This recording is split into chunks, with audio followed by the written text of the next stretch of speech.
Hey, Diane. Slow but surely. Hi, Hey, guys. can you guys hear me? Yep. Sorry, our internet or our cell service just went out, so Oh boy. hoping the Wi-Fi works. Thanks, Dawn. You're welcome, Kate. Hi, guys. Hey, Kate. Have you lost video completely now for all meetings, Kate? Let's find out. Oh, look, Oh, there there I she is. am. Yay. She's So in excited. town hall. Our video works here. Unless my Great. kids have moved into the basement and started playing video games, which is possible. Awesome. Alicia she was running from her office back home, so I think she's going to be a couple minutes late, but I think we can probably get started without her. Dawn, can I just confirm we are live on YouTube? You are. Okay, awesome. All right, then I think we can go ahead and make a start on the school board finance committee meeting for June 15th. The goal of this meeting is really just to be able to have a clean copy of the budget that we can share with the board on Thursday night for a second reading, but also that we can get out there to the public and share with town council. I think they have a finance committee meeting. I think it's tomorrow. It's just a regularly scheduled meeting. So tomorrow, and then just be able to socialize it in public, because I think the way that we've been working, which has kind of all worked for us, it's just hard to follow. And I think people are having a difficult time figuring out what's in, what's not in. And that's also led to a lot of sort of misinformation being spread as well. So the sooner I think we can get a lockdown on what our proposal is as a board, the more clear the public will be able to be. So that's the goal. And so we had asked Kate, and Kate, thank you so much for doing this, to kind of put together a proposal in the framework that we had used in years past to show the reductions. And I don't know, Kate, if you want to pull that up, and then we can just work through that as we go. There are a couple items specifically that I want to talk about, but if we just make adjustments on the fly, then hopefully by the end of the meeting, we'll be able to have something that we can share.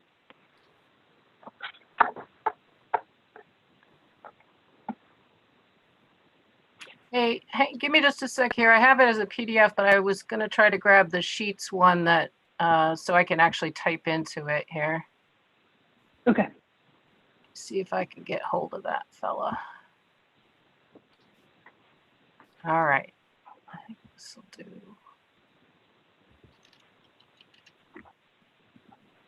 Are you with me? With you. Yep. All right.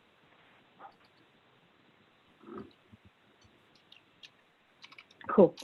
So Kate, just so we're all reading the same thing, I think on here, if you scroll down, it kind of has a condensed version of where we are versus compared to the town council's original goal.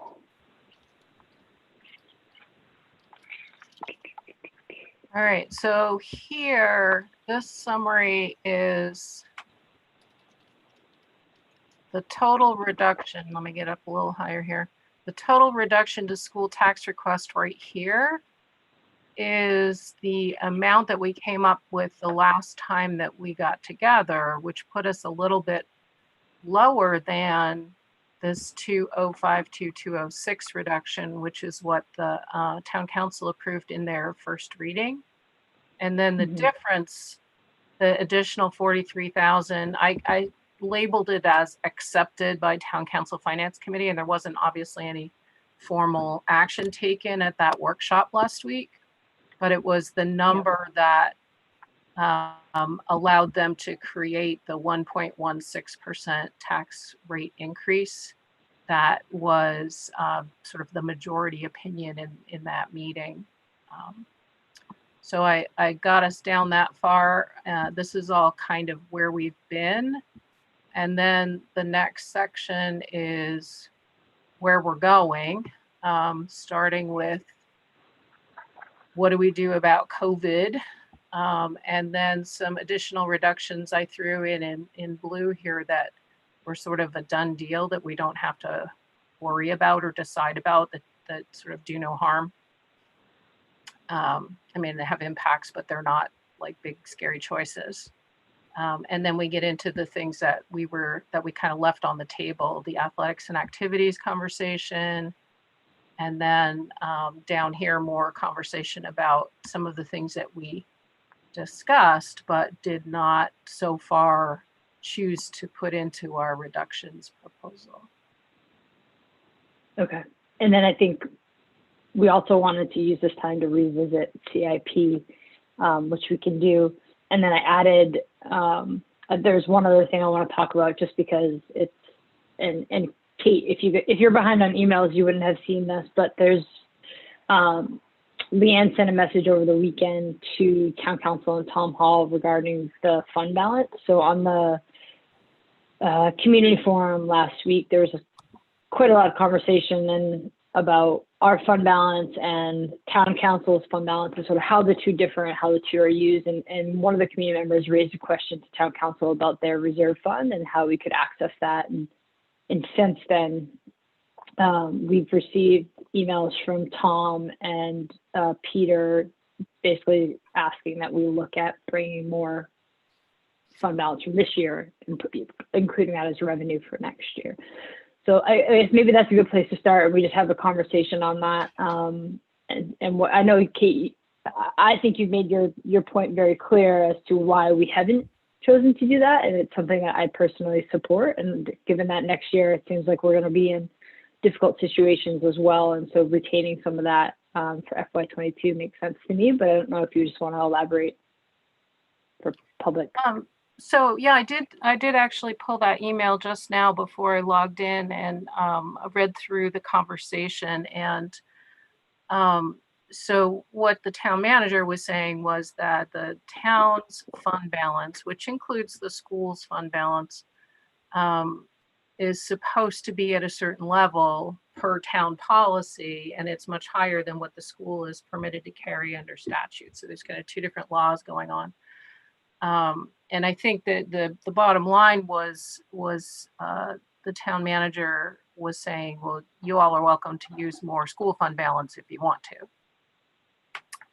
So to Sarah's point, we had started our first budget proposal with $300,000 in school fund balance as non-tax revenue, which is pretty, I guess you'd say, normal amount. We usually carry somewhere between 200 and 350 in a given year. When we first started making budget reductions to meet the proposed lower tax rate target, I added 400,000 more in fund balance. So now we're at a total of 700,000. I think that's fairly safe, and you all have had a chance to take a look at my calculations that let us know why I think we're going to have that much at the end of the year and why I think we're going to have a little bit beyond that. And I think the biggest thing to remember is not so much that we empty the bucket this year and we don't have anything for emergencies next year, but that we empty the bucket this year and then we have a huge revenue deficit to fill next year, because that's non-tax revenue right now. So if you have $700,000 on the books as non-tax revenue this year, and then next year you've got maybe $100,000 or $200,000 left, you've got a $500,000 revenue shortfall to fill before you can even get out the gate. And so I think of all the reasons that I would feel uncomfortable going deeper, that's probably the biggest one, is that it leaves you at a disadvantage for next year. We're already likely going to have to fill some of that. Not knowing what this next year is going to come up with in terms of creating surplus during the course of FY21. But the higher we go in using what we have in the bank today, the more of a hole we dig for ourselves in the next year. Yeah. I mean, I fully support that. logic. I think what I'm having a hard time struggling with, and maybe this isn't the suggestion and I'm just interpreting it this way, is we're not going to touch any more of our fund balance, but you guys should pull more from yours. And that's a significant amount of money that's in the town fund balance. And my understanding is that in large part it's there for two reasons. One, to help with our debt rating, I think, and then two, for emergencies. Yeah, and there's two completely different philosophies and policies around school fund balance and town fund balance. The town is encouraged and ordered by town council policy to keep much more money in the bank. And you're right, it does help us when we go out to borrow money. It helps us with our audit status. It just, it makes us look more financially responsible in the same way that it would make you look more financially responsible if you had enough money in your savings account to cover a couple of months of expenses. If something should go south or if you should lose your job. It's the same theory written on a much larger scale in millions instead of thousands. And, it's town council policy that says we need to have this money set aside and we're going to strive for this certain level. And I guess what I was reading in the email conversation was, isn't that kind of supposed to be rainy day funds? Why don't you go get it? Mm-hmm. And it sounds like Tom is already using some of the fund balance, but I don't know how deep he's going with that.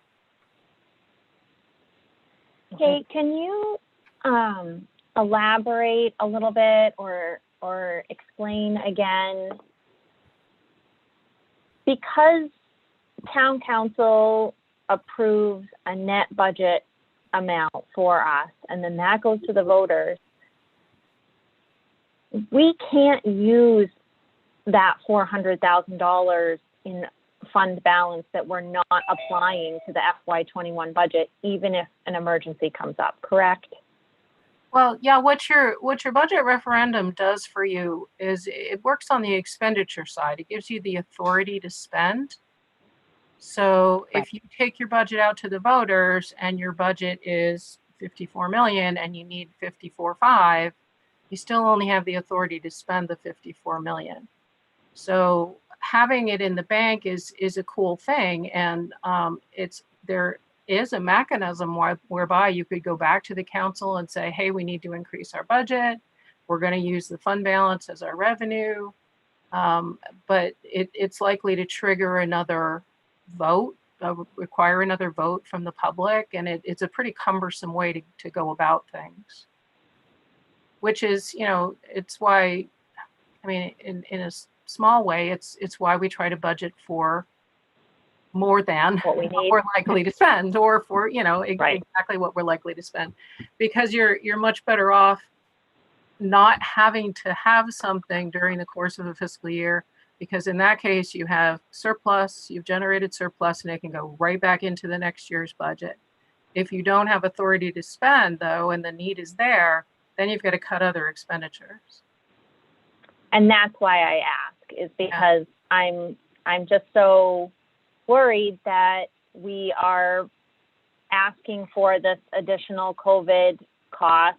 A considerable amount is a fixed cost for the new bus drivers, and that if our expenses for whatever reason exceed what we are budgeting for, which we're budgeting right now at best, based on what we know, which changes every day.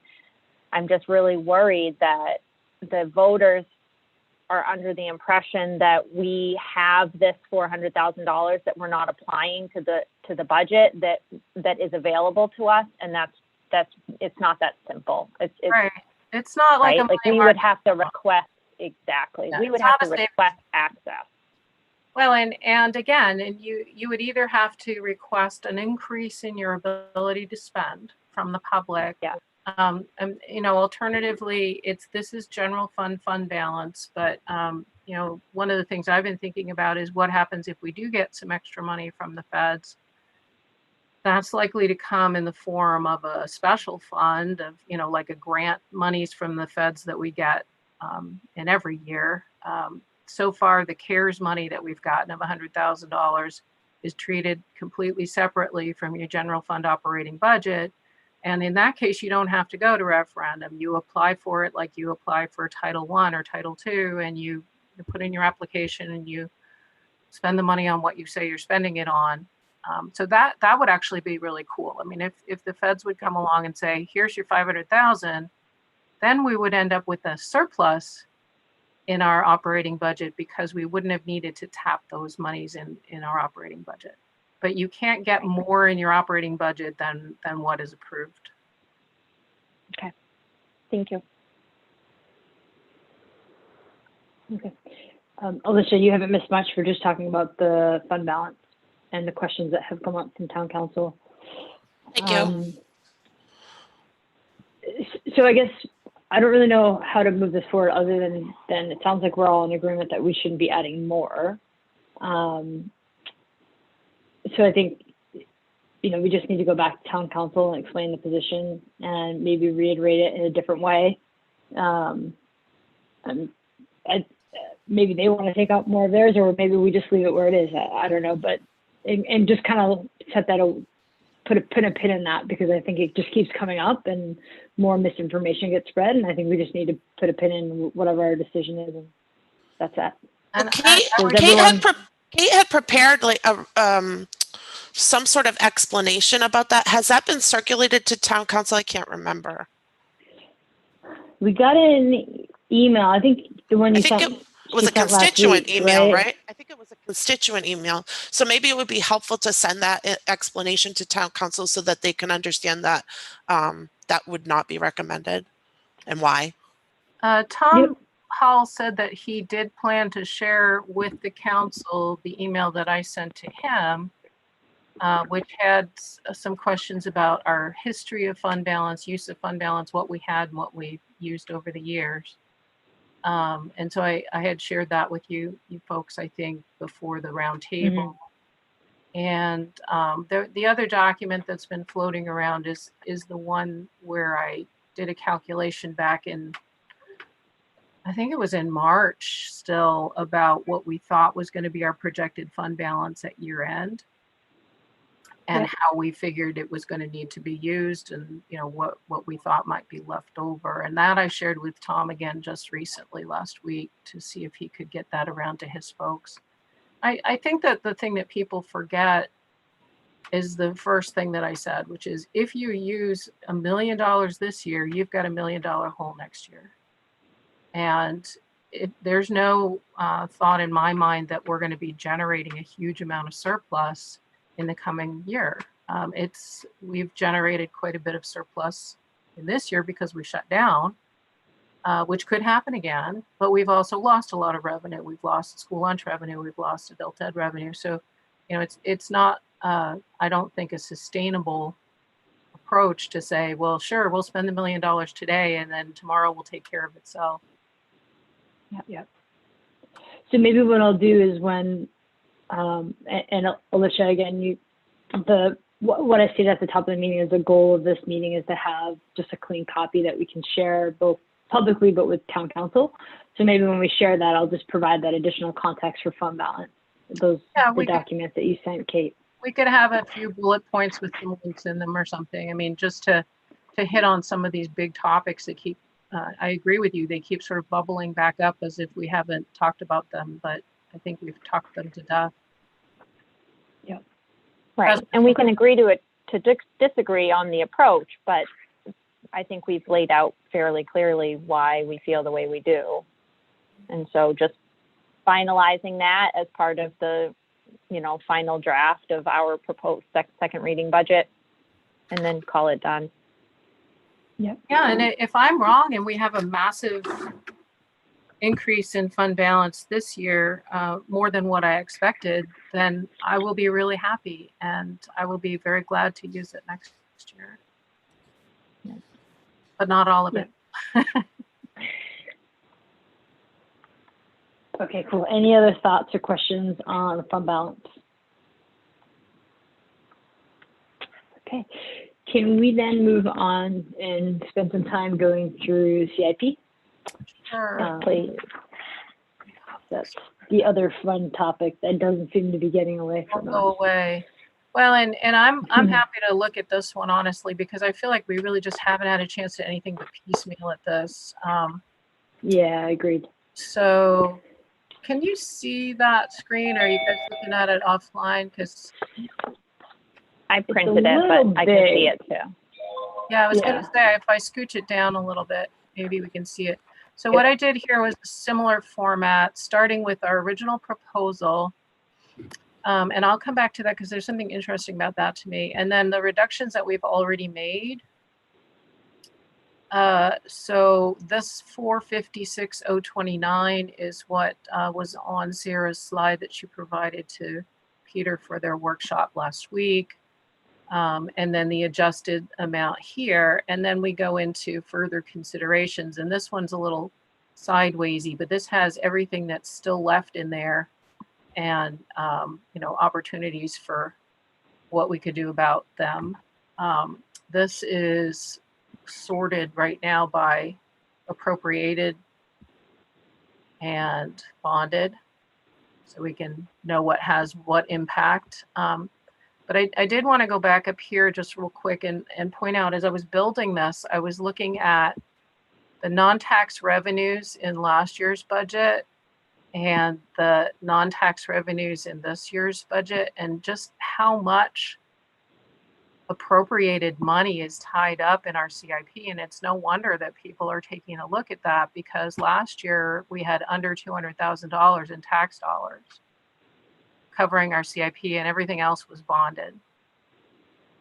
And Right. this year, you know, obviously it's almost $1 million of tax dollars. So that's a big jump right there. And or sorry, it is $1 million. It's an almost $900,000 increase. So I did mention to Tom that I was interested in figuring out what were the criteria for bonding versus appropriating. And it said that he said that that's something that the town finance office at Ruth and he work on. And it's not a choice that we make on the school side, obviously, because we're not the finance people. We're not the ones that go out to bond, and they're getting all kinds of advice from their bond counsel. But it was just, I thought that was an interesting point, because even now, that's why people are looking at these amounts and saying, oh, you've got so much in appropriated, where our budget, our capital budget right now is just a little bit higher than what it was last year, the gross versus the net. Gotcha. Okay. Kate, do you mind, if we just go through, I think if we just go through all the appropriated items and see if there's anything in there that can be reduced further. I know most things have been reduced to some extent, but. I think that's a great idea. I'm going to make it teensy here. Actually, you know what I'll do? Let me play with this for a minute. I think if I just scooch this over a little bit, I'll be able to see better. No, you're not going to let me. Come on. There we go. And I have a folder of various notes, and I talked with Todd a little bit. He's actually out of town today, but just trying to figure out where we're at with these things. So I think this column right here, if you can see my cursor, is what's left in appropriated right now, this 618,015. So I guess the way we could do it, Sarah, is to just say, you know, I can't see your cursor. Can you show me? I'm wiggling line. it, doing anything. Yeah, I see it now. I'll tell you what, Yeah, I'll do that. Can you see the little highlight? Yep. Better? Yeah. Okay. Thank you. So let's just go top to bottom and see what we're doing here, if that works for you guys. Sure. So we got rid of the dump truck. That's gone. And when I say gone, that means we'll have to replace it next year or whenever we can. New classroom furnishings we kept because that's the modulars and K classrooms, and they're not really going to be very much good to us if they have no furniture in them. Although, certainly we could try to, economize, but we have actually ordered some of that, those furnishings, because the modulars are arriving and so are the kids, and it takes a long time to get the furniture. And y'all can stop me as we go, or we can circle back. The $7,100, we can save that because we did find money in our current budget, and the high school is in the process right now of trying to find some boxes and pallets and get that done in FY20 money. So we can take that out. Thank you. Take it out And without sorry, not Kate, doing it. This isn't already reflected in the last page, right? The $7,100. So No, we left that in place. I think we had not reduced it yet because we were waiting to see. So we've got an extra $7,100 to take out. Perfect. We've already taken out the plumber gym sound system. So here's our $100,000 for long range planning, and we were kind of hoping that we would get some feedback, maybe from Hillary and like Andrew, about where we're at with that. Do we know what's up with that? So Sarah asked me to talk to Andrew, and I did. He said, and I hate sort of summarizing what somebody says in a conversation, but I guess my takeaway from the conversation is that $100,000 would not be a good investment or a sufficient investment, that the work that would be done would be stale by the time we got to where we needed to potentially, and it wouldn't really, it was unclear what the scope of that work would be.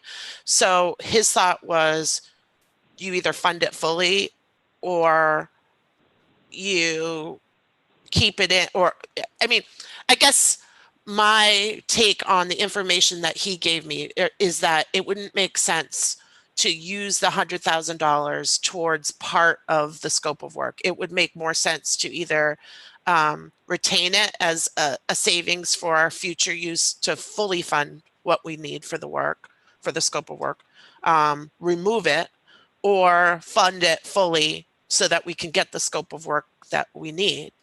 Of course, apparently, there was a conversation with some town councilors about their interest in trying to get a one-size-fits-all solution to the problem of community center, library, and school.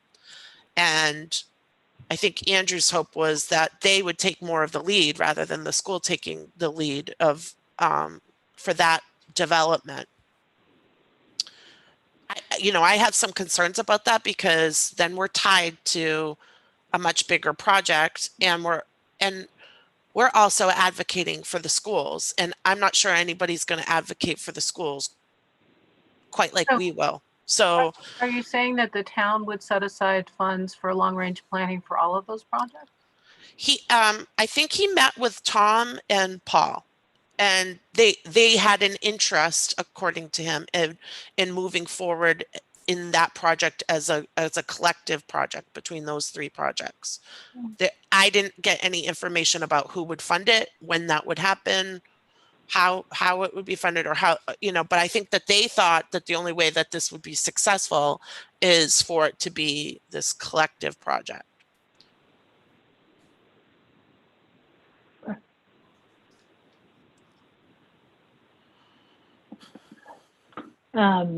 So it sounds like the options are keep it in and just retain it year over year until that builds up to such a time where we think we can get support for doing this, or fully fund it, keep moving forward. Of course, it's going to be more expensive as we move forward. So when if we delay for a few years, I'm sure it's going to be more expensive. Yeah. The struggle that I'm having is, and I've said this before, COVID doesn't change the fact that we have more people moving to this town. Houses are still being built. Families are still moving to Scarborough. This is still an attractive place to live, and we still are running out of space. That said, even if we did fully fund it, I'm just thinking out loud here. If we did fully fund it and we moved forward with the project, the appetite for putting something like this on a referendum ballot this year, even next year, seems probably quite low. If next year we're in the same state that we're in this year. So at that point, would the work that we've done become stale as well? And in which case, is it worth just waiting and doing it until our economy stabilizes and our picture becomes a little bit more clear? So that's interesting because the people in the business say that when the economy is in this place, when you're in a recession, that's the time to actually build. But you know, of course, we have to get the buy-in of the community, and so their inclination might not be to proceed at a time when it's cheapest to build. I think it would be prudent for us to retain that money. I'd like to see it fully funded. I'm not sure that we can manipulate the budgets to fully fund that right now. And if it's not going to be successful, then what's the point? But I also don't like the thought of knowing that we have such a significant need and removing the money. I think that I would feel most comfortable with retaining the money and then really trying to improve our partnership with town council on having them take the lead and really spearheading this process. Well, and for the benefit of the public, I think, I don't know if we've said this before, but Ruth has said to us, Ruth Porter has said that we can have the $100,000 budgeted in FY21, and then if we aren't able to move forward with the project, then we would still have the $100,000 and we could add to it in FY22. So it's a stepping stone, and I think that, you know, other projects have been managed in that way where you don't take a big hit all at once. I see that Hillary has her hand up, and I want to bring her in. Diane, if you wouldn't mind bringing her in. But April, want to hear your thoughts while that's happening. So, thanks. I have spent a lot of time thinking about this, and this is going to be one of those judgment decisions where there's no right or wrong answer. It's just different approaches. I fully agree with Alicia that it just seems more prudent to build that account slowly over time. That's more aligned with my values. You know, I'm out in the community trying to get people to buy into small incremental investments in this year's budget because it will be easier on next year's budget if that's the approach we take. So then for me to say, well, I don't think we should fund this 100,000 because it would give us a break this year, it just feels short-sighted. That being said, I don't know that this project has the direction that it needs, the support that it needs to justify a $100,000 investment when we're getting conflicting information from the town council on their approach and their perception of how this project should be run. Funding $100,000 this year is still going to put us, you know, solidly behind the ball when it comes to the overall investment that we need to make. So at this point, I think I would be in favor of removing it from the budget because I'm just not sure what the direction of what we need to do in order to properly move that project forward. But it's hard. I guess just to maybe play devil's advocate a little bit, and I haven't fully come up with my opinion yet. I just want to play this out, April, I think doing that may put us in the position that we were in this year, right? Where we had the team and we were ready to literally pull the trigger, but then we didn't have the money. So what if next year we're ready to pull the trigger and then we don't have the money?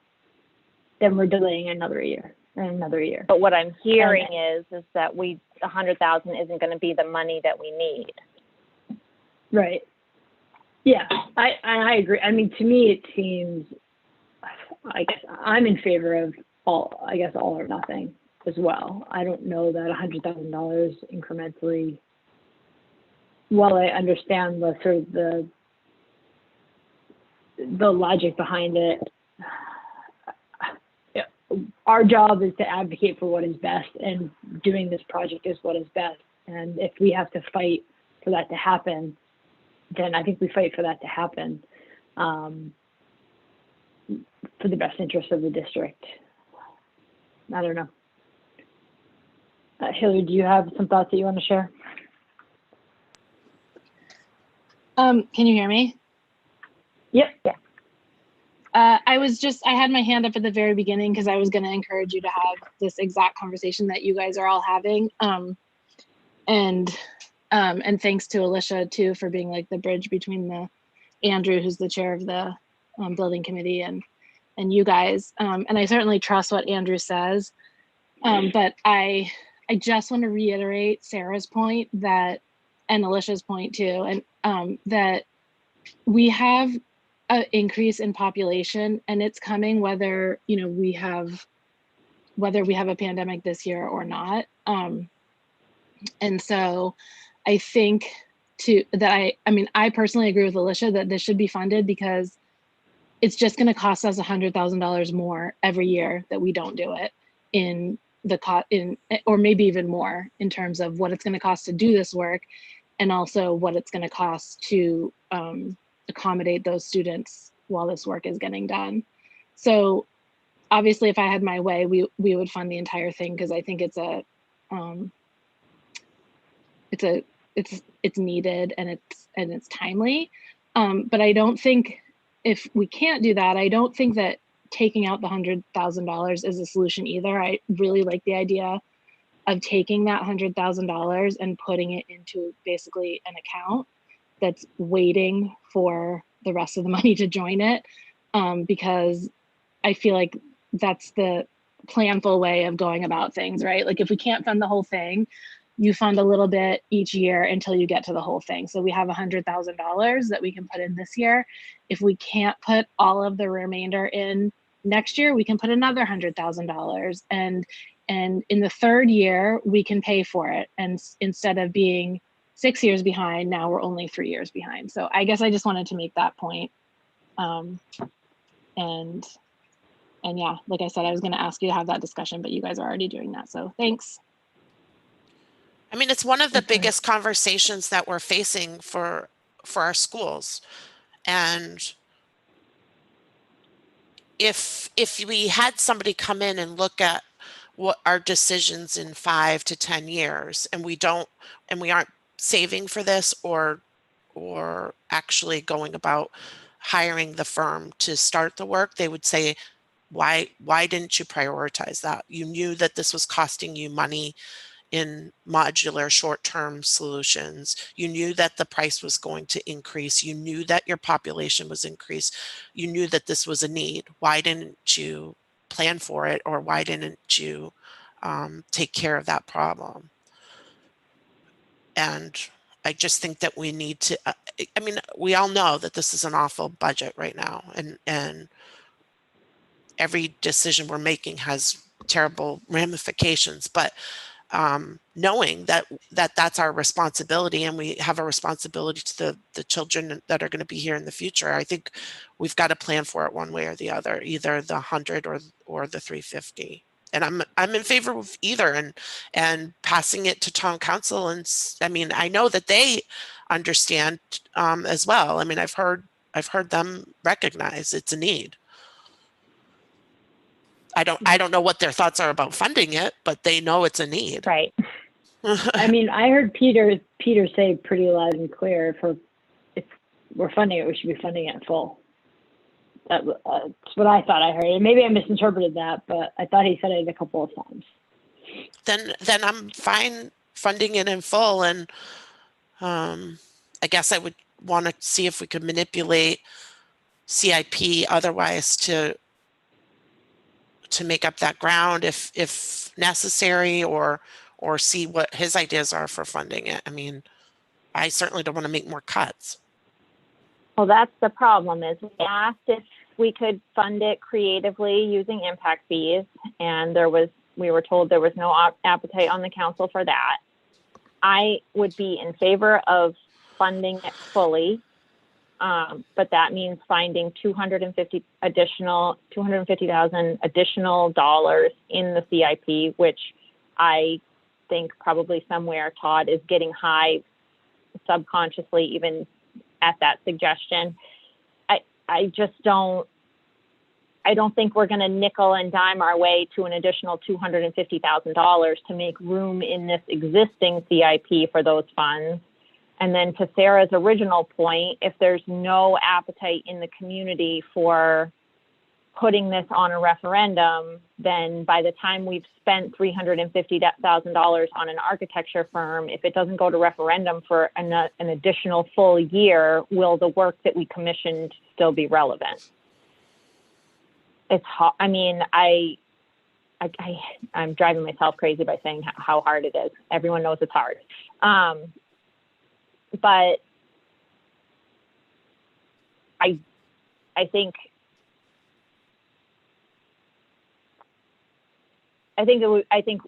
it would be very difficult to find a way to wiggle this in within the existing confines. And so we're either going all in and saying, well, we're going to add $250,000 to our CIP when they're asking us to continue to reduce it, is going to be met with not happy feelings. Well, I mean, I'm not concerned about.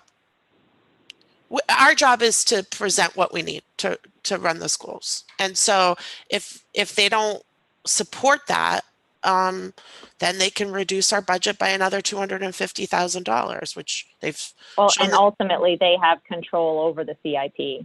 Yeah, and so they've shown that they're willing to do that. I mean, it's, that's our responsibility. So, and Nick has his hand up, so, and I know he wants to chime in. Can you hear me? Yeah, I think Nick, you're in, Nick. So go ahead, and if you have anything to contribute, maybe you have the answer for us. Yeah, I have the magic solution. No, actually, I wanted to just kind of remind us of a few things that you're all talking about, but I just wanted to kind of say it all together. And that is that, first off, long-range planning, which I've chaired now for 2 years, has been a little absent as of late. And that was a decision I made because it's hard to long-range plan when you don't know what even the next week brings. So that makes long-range planning challenging, and we all have a lot of competing priorities. But one of the things I wanted to bring up is that this issue of a priority for this school has been around before this board, and it predates even the beginning of our tenure, and some of the data that we looked at a long time ago in long-range planning, and the reasons why the project wasn't pursued because of pending state funding and all those things. But long-range planning is kind of talked about this for a long time. We were involved in the purchase of the portables. And one of the things that stands out to me that's unknown, so all those things I just mentioned were known. One of the things that we're just trying to figure out now as an educational community, and I'm not just talking about Scarborough, is what is education going to look like post-COVID? I don't think we know yet. And I think there's some stuff that's been put in place. There have been some things that may change the geography of the classroom forever. And I'm not claiming that I think we're always going to be in distance ed. I don't think that's what's going to happen. But I do think when we go back to school, it will look different. And so as we think about what our original demand for this building was, I have to ask myself through my planning hat, how is the unknown truth about what post-COVID reality is going to be? How does that factor into what we need for this next school? And kind of when I go back to the beginning of this conversation, I come back to something, and April and I sat with the last group that worked on the Wentworth building. And one of the things they strongly encourage us to remember is that if we can't secure public and community buy-in for this project, then it's not the right time. And yes, the students are coming. All the data says that. We've got our portables in place to try and accommodate them best way we can for now. But I just wonder, whether we fund this or not, or fund it in part or not, when I can't answer the question as to when I think the public will be ready to entertain this type of a referendum. And so that's one of the things that I ask myself in a long range hat is when will we be ready, and when will we even know what the climate of education is going to be after this epidemic is in the past as much as it's going to be. So I just wanted to bring all that stuff out because the post COVID reality is the one piece that I can't get my head around. And I don't know how as a board we plan for that, because I don't think anyone knows what that's going to be. I'm not in favor of predicting what the political climate's going to be, or how the town council is going to respond. We have a need, and it's our obligation to plan for that need. And I think that's the only thing we should be considering right now. That's all we can do. And we know it. We know that it's costing money. We know that it's not an ideal learning situation for our kids. And so I think it's our obligation to fund what we need and prioritize it. If town council supports that, then great. If they don't, then they have their ability to modify it. And then, nobody ever starts out necessarily understanding the need or why. Then we start education of the public about come tour our schools and see why we need this investment, see what the classrooms look like, and answer their questions and give them the data. And that's part of what the architect firm will do. Alicia, I just thank you. And I want to jump in with two things. Number one, I think that, maybe education might look slightly different after COVID, but I don't think anyone would say that K2 or K3 or even K6 education is going to look that much different. I'm pretty sure every parent, teacher, and student at the K2 level will tell you that they would all rather have the kids in the classroom learning, in a traditional setting, with face-to-face education. And so I feel like that to me is not a concern. And the second thing that I would just point out is, shoot, I forgot the second thing. Sorry, guys. If I remember it, I'll pop back in. Oh, please do. Just, Kate, I guess just a process question here. If you make changes on this slide, does it automatically correct on the next slide? So if we remove the $7,100 for the high school auditorium, will it update correctly on the overview worksheet? I haven't got the two tied in together, but I can do that easily. Okay. I was going to suggest that maybe we should go through some of the less controversial ones first, and then we can come back to our 100,000, because it's obviously it's a killer of a choice. And I know. Yeah, I just want to be able to see where we. Yeah. I think that's right, but I'm gonna. Can I just ask my second thing? It's kind of a clarification, because I think that I don't want. So we're talking specifically about the CIP budget. So I would hate for anyone listening to think that, like, we would be asking for an addition to our CIP budget from town council. And I just want to make it clear that that's not, and we'll clarify if I'm wrong, but that's not saying, okay, well, now we have to find $250,000 additional dollars from our operating budget that will cost programs and jobs. Town council might say that. Well, but I guess my point is that's not what we're saying. That's not what they might say. That's not what we're saying. And Alicia's point is, I think, and tell me if I'm wrong, Alicia, is that if town council does say that and say, forget it, we're not funding the extra $250,000, take it out of your operating budget, I think that we would probably all agree that that is not, that is not our intention. Agreed. Okay. So I just I just want to be very clear on that our intention is not to replace money out of our operating budget with any additional money for funding this project. It's to see if they are willing to fund the project or not. Yes. Okay. Thanks. You guys can demote me. Yeah. Oh, I know. never been happier. How do I do that? No, I'm just kidding. Don't all fight for the right. Do it for you, Sarah. Oh, I got it. Hold on. No. Nick, anything else, Nick? Or do you want to stay in? I think I'm good. Thanks, Nick. Yep. Thanks, Nick. Okay. Yeah, if we could just maybe go through and see what else we have in the CIP budget and just see where we get to. The challenge is, right, is there's already this rhetoric going around that we've like added more in, and if we go back and ask for more, that's just going to perpetuate that. So I have no problem doing that because I agree with Alicia. This is if we think it's what's right, we have to ask for it. I'm just already prepared for that line of questioning. But yeah, if we just go through Kate maybe line by line and see where else we can potentially find potential reductions in addition to what we've already have found. All right. Sorry, I was just playing with the other spreadsheet there to try to tie this into a total. So yeah, let's just keep going real quick and I'll tell you what's in these other ones here.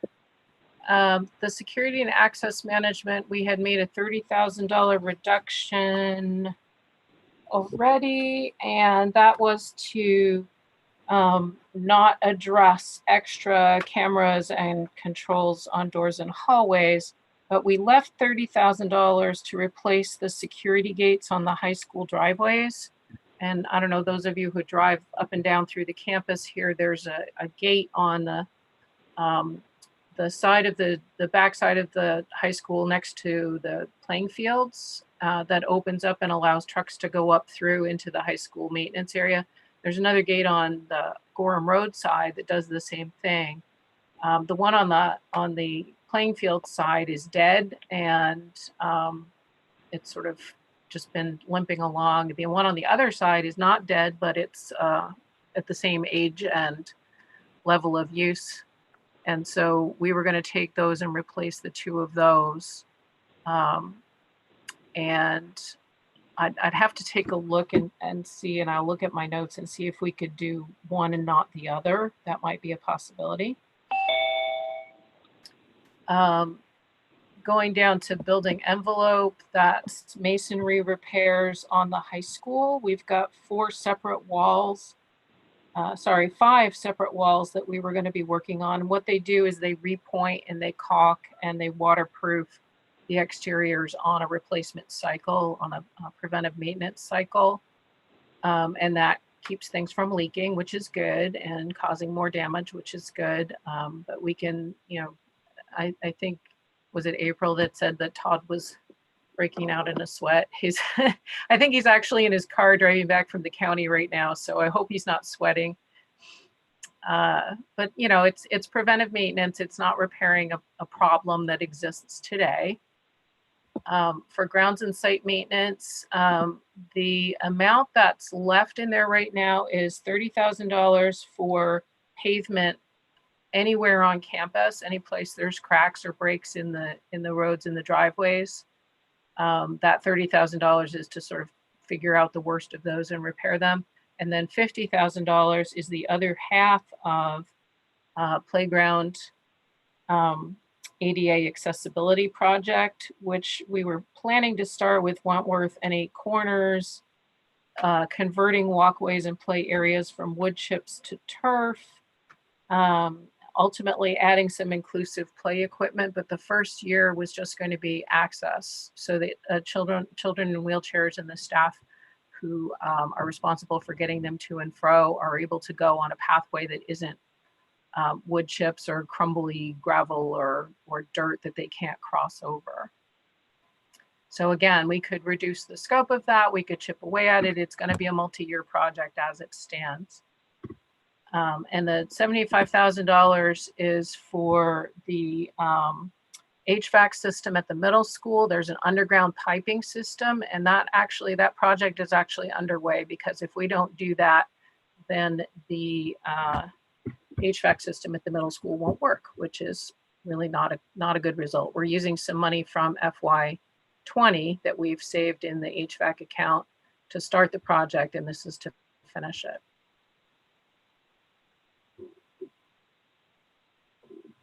Thoughts about that stuff before we keep going? I mean, so of the ones that you've listed, the one that seems completely non-negotiable is the last one. Yeah, I don't think really we can get away with that. HVAC is always Todd's worst nightmare because everything is so expensive and everything's tied to everything else. And like I said, that's actually underway, and we need the funds to get it to be finished properly. I feel similarly about the ADA playground space. I think that that's so important. I think it should be funded by our schools, but I will say that Kenny Bunk has been involved in a huge fundraising project by supported by parents to develop an ADA. I think it's a fully ADA, fully compliant, all-inclusive playground. They've raised a lot of money. I applaud them for that. But I don't feel like it's something that should be optional. So I don't know that that's what our funding source should be. But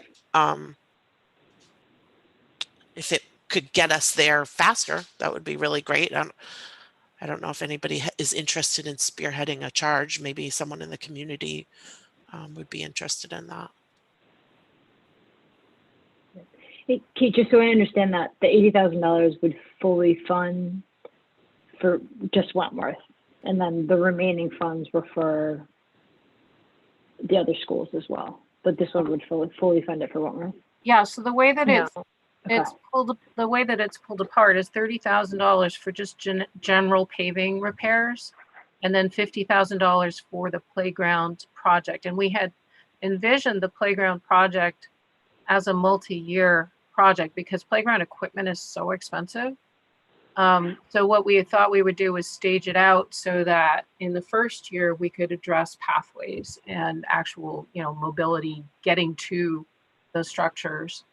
And so we had $100,000, and we thought we'd split that between Eight Corners and Wentworth School because that's where we have most students who have mobility challenges. And so when we cut it in half originally, the 100,000, we said, well, we'll just focus on Wentworth this year because again, that's where most of the students reside who are faced with these challenges. And it's not all or nothing. It's not like a one-shot project and you're done. It can be done incrementally, and the less money we have, the slower it takes, longer it takes. And we did have a long-range plan on this to have a task team talk about adaptive equipment. So we didn't really plan to address equipment at all in this year in FY21. Two reasons. One is it's expensive, but two, and probably more importantly, it's not a decision to be taken lightly. You don't just open a catalog and say, oh yeah, there's something that looks cool. You really want folks who have a deep understanding of the students' needs and their capacities and what's going to be fun for them to be part of that conversation and be selecting equipment that's actually appropriate for our students. Long answer to a short question. So did you say you have a task force established currently? No. Okay. That's part of next year's plan. But then COVID happened. So. I know, it's like so frustrating. I know. But I'm wondering, that might be a good time to sort of open up the dialogue about seeing if we can get outside funding or fundraising to try to improve or increase the speed which we can fund that. And actually, interestingly, one of the places where our PTA has been really strong and supporting us has been buying playground equipment because again, it's super expensive. Yeah. And if you get things, they're big and they're expensive and it takes effort to put them in, but then you have them for quite a while. So that's definitely a nice idea, a good avenue. And we already have sort of a small foundation for that kind of conversation. Yeah. Okay. So if we I think it's important to point out just for all of us that every single thing that Kate has gone over since we stopped talking about the new school investment money has already been a reduction in scope. So what Kate is talking about, you know, and for the public's benefit, every single one of these things we've already said, well, we won't do all the paving. We'll just do whatever paving $30,000 will get us. And we can't make all the playgrounds accessible. So we'll just do one accessibility project right now. Like that, it's one of these times when, for me, all of these small investments are adding up to a big bottom line, and you look at it and go, oh, well, there must be more places to trim, but every single one of these lines is already being trimmed. I guess the only thing I would just another question, and this is probably a little late in the game to be having this conversation, but it did occur to me as I was talking with Tom Hall about, you know, what's in bonded and what's in appropriated. I don't know if there's any appetite or ability to bond some of the things that are currently being shown to be appropriated. And I know that's something that we ended up doing last year. We shifted the funding source. And maybe that's just not something that you know, we want to do. Again, that's a town finance decision, and it might not be something that we can pull off, but it was in the back of my mind, and I wrote a note about it on our worksheet. Yeah, I have a note to include that in a follow-up to them. I think ultimately that's their decision. Right. I guess I would if I agree with April, I mean, it's tough, right? Because all of these have already had cuts. What would be the impact if the $30,000 that's in row 67, if we removed that for that paving? I mean, is that something that we could defer for a year? And yeah, I think what we would end up doing there is, and Todd will tell you, I invited him, but he had a trip to do. So I told him I would channel him and speak for him. And what he would say is that you can defer anything, and it's just going to be that much more work to get it done the next year. But preventive maintenance is always an easy target in the sense that you don't need it today. Nothing's broken today. And so deferring it just means that when it does break, then you got to turn around and fix it. And so I'm not really answering your question directly, but I think that we can reduce that. And, you know, maybe we take the 80,000 and we say we have 40,000. And, you know, we do as much as we can on the playgrounds, and we do as much as we can on the, as much as we absolutely have to on the pavement, or we can do pavement out of operating nickel and dime. Actually, what I was thinking personally, and April and Alicia can chime in as well, is you keep the 50,000 in there for the playground, and then just reduce the 30,000. Okay. Yeah. Yep. And I will say for Todd that he'll work with what he's given, and he'll do his best and keep things safe. So I think that if we can keep some of the things moving forward that he's really got heartburn around, which is mostly the HVAC and the new classrooms, that he wouldn't have a problem with that. So we'll specify though that we're maintaining the playground accessibility portion of that line. Yeah, so let me get to this other. Oh gosh, now I've lost you. No. I wonder if, Kate, you could even split that out in separate lines. Okay, yeah, let's go back here. When I go back and forth between tabs, can you still see it? Yeah. Okay. So this is going to be paving maintenance. This will be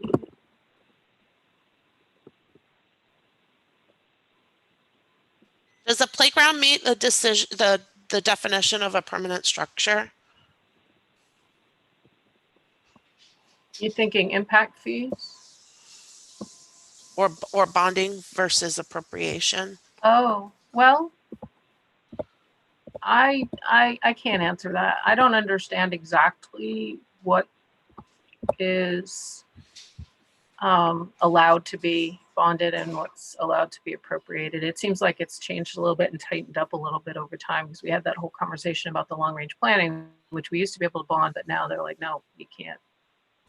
So I'm not the right person to ask that question, I guess. Do we want to We ask? also have the same question about impact fees. And Yeah. Do we want to funded- ask that It's question been funded before, but yeah. to town council? Yeah. Yep. So let's go over here. Let's do minus. I think we can position it as, you know, we'd like to see the playground funded. However, if they want to change that to bonded, it's a potential to reduce another $50,000 off the tax ask. And that's not the full project either. Right. Do we currently have anything in the budget request from the impact fees account? Are we currently funding anything from impact fees? I don't think in this current year, no. I don't think so. It's, Because, and the reason I ask is because we keep getting the narrative is that we are always asking for that money out of the budget cycle. So if we don't ask for anything out of that impact fees account during the budget process, then we're basically, you know, quote unquote, locking ourselves out of that account for all of FY21. And so I don't know. I know it comes up and goes around and comes up again. But is there anything that stands out to anybody as, you know, this should absolutely be funded out of that impact fees account, and we're asking as part of the budget cycle per town council's preference? I think that's a good point. And maybe what we do is just say, like, here are some things that we've identified that we believe fall under the impact fee. So that would be furnishes, right? the furnishing. I don't know. The I think furnishing. Councilor Clucci has some questions about what qualifies and what doesn't. What's interesting is that in the current year, in FY20, we've got some impact fees that we used for the furnishings in the first 8 Corners portables, but I think that was what raised the question for Councilor Clucci and maybe some others about, you know, was that the appropriate use for it? We perceived it as building and outfitting school space, and I think the outfitting piece became a wonder, right? It was a wonder, but it still passed. And so while I agree he had questions, it was still approved. Right, because in if both circumstances. If we looked at the 59,160 and said that's for new classroom furnishings, and then we go down here and we look at additional teacher staff devices, those are the new classrooms as well. And Dawn would probably argue that the network switch replacement, that a certain amount of that is making sure that we've got Wi-Fi capacity, but I think that's a bigger project, so I guess I won't include that. So Kate, how much was that? Can you scroll back down the additional devices? 11,000. 11,600. Okay. I keep tabbing around here. And I mean, obviously we've already asked for it, so the long range planning as well.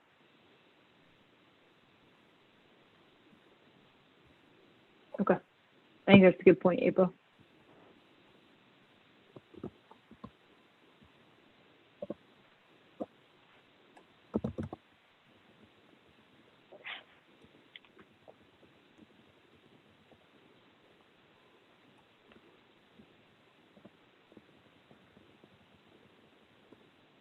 So I'm going to go back over here and, oh, I was trying to find a total. Where did I put the total? Up here. That's where I put it. So we'll call this pavement maintenance. We'll take out 30,000. And then that'll tie in over here. And I've got a little running total going now, Sarah, that sort of drops us down. Awesome. Thanks, Kate. Sure. I need a little more room here.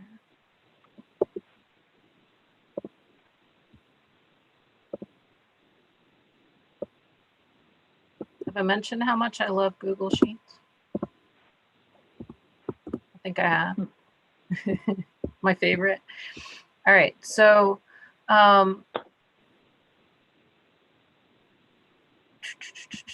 what else are we doing? Okay, we got the 30,000 there. We might talk about funding source for the how you say classroom equipment.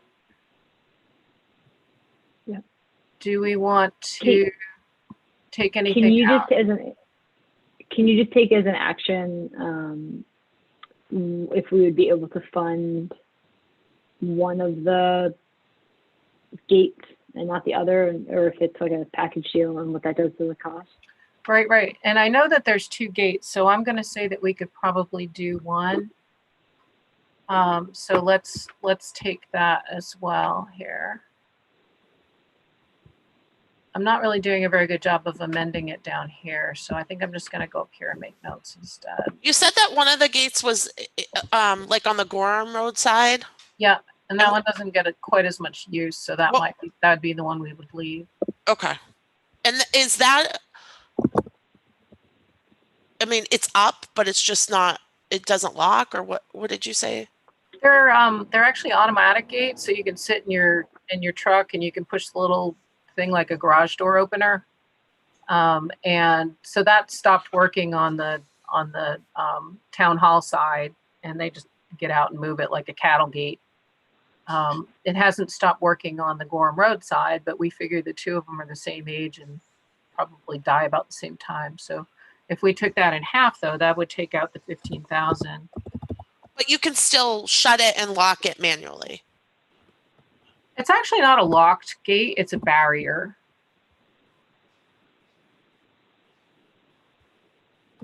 So, okay, so I misunderstood that. I thought one of them was just actually broken and didn't work as a barrier. I would be in favor if they still work and it's just a manual task of just removing that. So take it out altogether because they can actually leave it there and get out of the truck. I mean, if it still serves its purpose and that it provides the barrier, it just is a manual step to get out of the car and open it and then get out and put it right now. Put it back down. It's basically like, you know, like sawhorses, you know.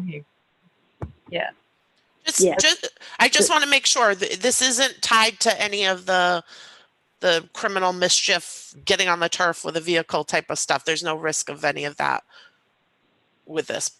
No, this is going across the driveway. It doesn't actually go down to the turf, although if you want to drive your vehicle off-road, you can go pretty much anywhere, but this gate doesn't prevent that anyways, right? No, it's not. It's not on the turf. It's the driveway that goes from the side of the driveway that goes past the playing fields up to the high school. Okay. Then I agree with Sarah. Take it out. Yeah. Yep. Yeah, April. Me too. Yep. Okay. All right. Okay. Just a time check. It's 2:45. I think I had originally scheduled this till 3. We still have a lot more to go through. I'm happy to stay on, but I want to be respectful of your guys' time and schedule. I don't know what everyone else's looks like. I can stay. I can stay until for maybe another hour at the most. Hopefully it doesn't take that long. Kate, Diane, Sandy? Oh, yeah, I'm fine. Thank you, guys. Thank you. Sorry. Hopefully, if we just get through this, we don't have to have another one. Okay, cool. So yeah, Kate, if you just go down, I think, can we just talk through the technology real quick? Yeah, and Don's with us, luckily, so he can help us out. One of the things that I wanted to call out here is this $150,000 for MLTI replacement. And that means the middle school. MLTI is the main learning technology initiative where the middle school students have been given devices, or now just most recently that we've been given money to purchase devices for computer connectivity for middle school, grades 6 and 7 specifically. And so it's time for those to be replaced. We need to buy new Chromebooks. And what's happened is that last year we had $131,000 in revenue from the state to cover the cost of MLTI. And this year, they're in what they're calling a transition year, where they're trying to figure out what the funding model is going to look like. And as far as I know, and I'm glad that Don is here because he might know more, they haven't released any information about what that funding is going to look like.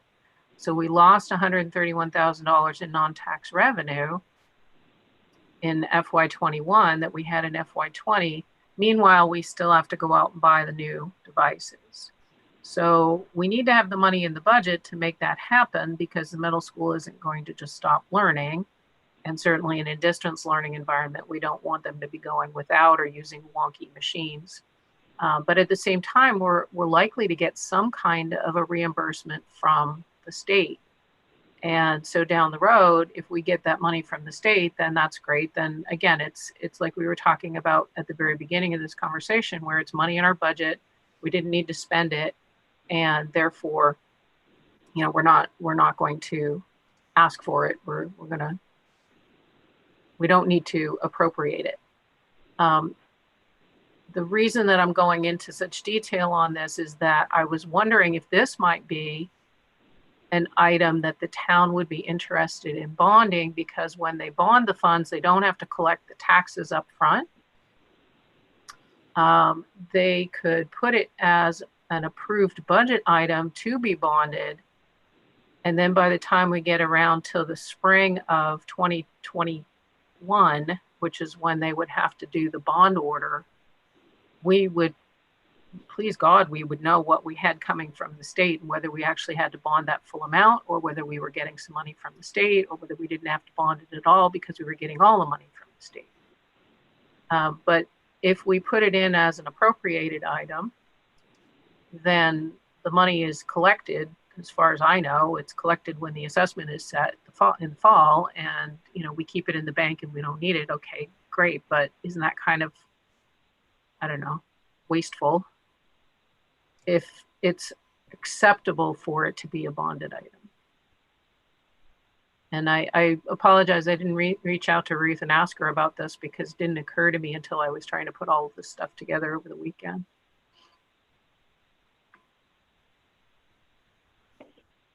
Yeah, I mean, I think we should ask the question, right? So, How old are those laptops? So those laptops are in their 5th year right now. They were supposed to be replaced in their 4th year. The state decided to execute what they call the bridge year, or the transition year, while they figured out what the MILTI program for the state of Maine is going to look like going forward. So they're actually they're going into their year beyond their planned life cycle. And they're not anticipating releasing what that next iteration of MILTI will look like until after the first of the calendar year. So January of 21, before we'll get the information about it. It'll be shortly after that we'll need to go ahead and start thinking about putting the order in so that we can get them in time, because there's a considerable lag time due to manufacturing delays and shipping and everything else. What does the mean to maintain failing dock cameras? We have dock cameras that are about 7 years old. What is a dock? What is a dock camera? So a dock camera is a little camera that sits over a piece of paper, and it looks down on the tabletop, and then you slide a piece of paper underneath. You can also put objects underneath it, 3-dimensional objects, and it connects to the projector so that it projects up on the screen so the kids throughout the room can see it clearer, because it's like 100 inches across. So it's like a digital overhead projector. So if you think about the overhead projectors that we had when we were in school, it's the same idea, except it's in digital format.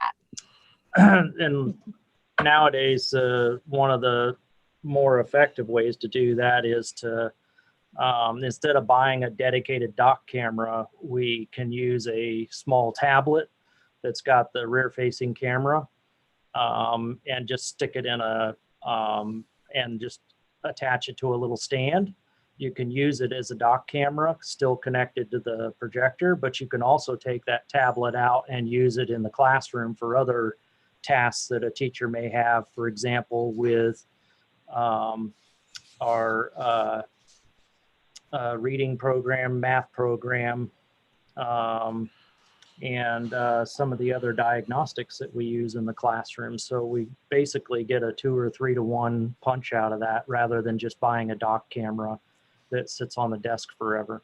How much of that is being put towards the dock camera? There's nothing So- left for dock cameras right now.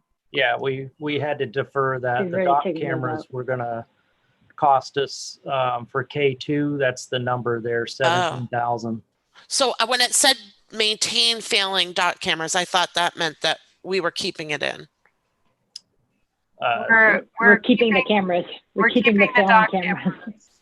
Yeah, What's we're not replacing them.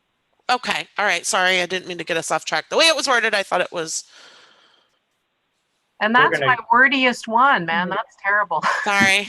We're gonna keep the ones that we have and try to keep them working as best as we can. But Okay. once they break at this point, we just have to let them go because there aren't any parts available. They're obsolete. Can we just change that so for when town council and the public looks at it to say defer replacement of failing dock cameras, just so that it's clear that we're not keeping them. Take out the word maintain. Sure. Thank you.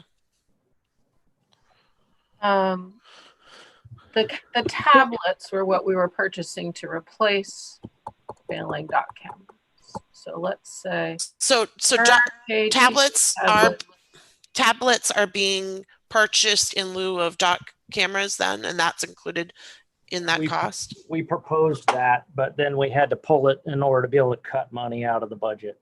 So that's not in there either. There's no tablets, Okay. and dock cameras exist, and the tablets were going to replace them, but now they're not. Okay, gotcha. We're all on the same page. Thank you. So I changed it to tablets, defer the tablets, propose to replace the failing dock camera. Thank you. So, Kate, just on that, if we can kind of close this one out, if you don't mind just sending an email to Ruth, Mm-hmm. and then I'll include it in my note to town council tonight or tomorrow morning so that they can have that as part of their review of their finance committee meeting as well. Just one thing to note is that a portion of the funding for those Milty laptops is noted here in CIP, and another portion of it is noted in the operational budget. The combination of the two is going to be extremely close, if not under, what is going to be required to replace those devices. We had to cut it probably too close, simply because we had to cut the budget in order to meet the rest of your requirements.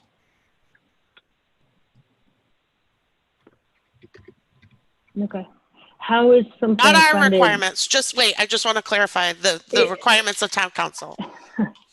Well, I have to characterize it that way because that's what we had to do in order to come back and meet it that way. But I'll characterize it any way you want. Well, I just want to be clear that the hour isn't referring to the school board. Okay, so the reason we're going to be probably short though is because the teacher laptops at the middle school also get replaced at the same time, and we're probably going to be short when it comes to replacing those. So our plan was to get reimbursed for the Milty and then have to go look for the extra money that for whatever we're short. Okay, if there's a quick answer for this, why are some funded in CIP and some in operating budget? You wouldn't want me to put $300,000 in one or the other? That's part of the long-term plan to shift all of our tech replacement into operating that's stalled halfway through. Yeah.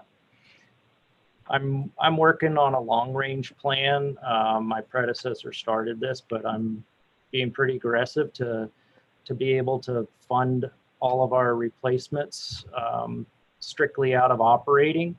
But we're going to get caught this year because they extended Milty one more year, which is going to forced us to replace student laptops and teacher laptops at the middle school level in the same year. And we also got caught this year with high school and K2 student laptops. So we weren't able to spread them out incrementally. So my job in the next rotation is to make sure that we don't replace K2, 9 through 12, and middle school in concurrent years. Okay. Thank you. Okay. Alicia, April, any other questions? No, thanks. Nope. Okay. Thank Kate, if you don't mind, just keep going down. And do you mind just scrolling? Yeah, there we go. Thank you. So the security cameras we took out, and then the passenger van. Just talk through that. So I had a chat with my friend Ed Alden, who's the fleet manager over at Public Works, about the vans. And, you know, his response was basically the response that we had when we started out, which is why this item landed on the budget proposal in the first place. We've got one 2009 vehicle coming up on 200,000 miles. That's the one that's scheduled to be replaced. We then have two that are 2010 model year and also pretty high mileage, just coming right behind. So what Ed and I had talked about this year was we didn't have the vans on a replacement schedule because none of them were that old. They were a fairly new thing for us. But if we don't put them into the replacement cycle, then, you know, then we're neglecting the safety and well-being of those vehicles. And in the, you know, we don't want to do that any more than we want to do that with buses. The vans are used most often for out-of-district students, and so they're out of town quite a bit. They're, you know, over the road, and breaking down can be a little challenging, but also getting to do preventive maintenance on them can be kind of challenging because they're in use pretty much constantly. So Ed's response was they're kind of rusting out. They're rusty on the sides and underneath. It's hard to get parts for them. And he would really love it if we can keep that vehicle in this budget. Obviously, if we can't, we can't, but he's really pushing pretty hard for us to try to take that one off the road, particularly because then we're going to have two more coming up next year that are in pretty much the same shape. And the more we put it off, the higher the cost will be. They're not terribly expensive to buy up front, which is why it's only $25,000, but then they're also not built to last forever the way that a bus is. And as an aside on this, I will say that I talked to him about the buses, and those are down at the bottom in our bonded section. We've got 3 buses scheduled to be replaced. And he said it doesn't really help in terms of the bottom line for this year, but he would be an advocate of reducing that to 2, even though it's on the bonded side and it doesn't meet our immediate needs. He said, you know, we can definitely get away with 2 buses this year. Okay. I mean, I think we need to keep that in. Alicia, April, either of you disagree? No, I agree. Okay. Okay, so what? We scrap $30,000. $67,100. You did a good job. Perfect. Okay. We awesome. took the and then maintenance of security gates. I don't think we need to go through it in too much detail unless you guys want to, but just for the bonded items, Kate, I think you had mentioned in an email that you guys were going to pull a couple of things out of there. Well, I wanted to talk about it at least. One item was, sorry, I'm running 2 keyboards at the same time here, and I'm not on the right one. Under the facilities support equipment, and I'm sorry these are kind of chunked together here. We can pull them out like we did with the other, but that is where the facilities garage is. So let's see. 55,000 for a truck we already took out, and then 250 for the storage garage. And then the rest of it, the remaining 49 was for auto scrubbers and burnishers for the floors, which do die quite regularly. But again, it's bonded money, so it doesn't help us with our immediate bottom line. But none of us could really see, in the same way we're talking about with the long range planning, none of us could really see a whole lot of excitement in the community about us going out and building a garage and then doing a STEM lab retrofit while we're also reducing instruction and worrying about some other big things. So our thought was we could take 250 out of the 299, and that we could eliminate the high school STEM lab retrofit and defer both of those until life shakes out a little bit better.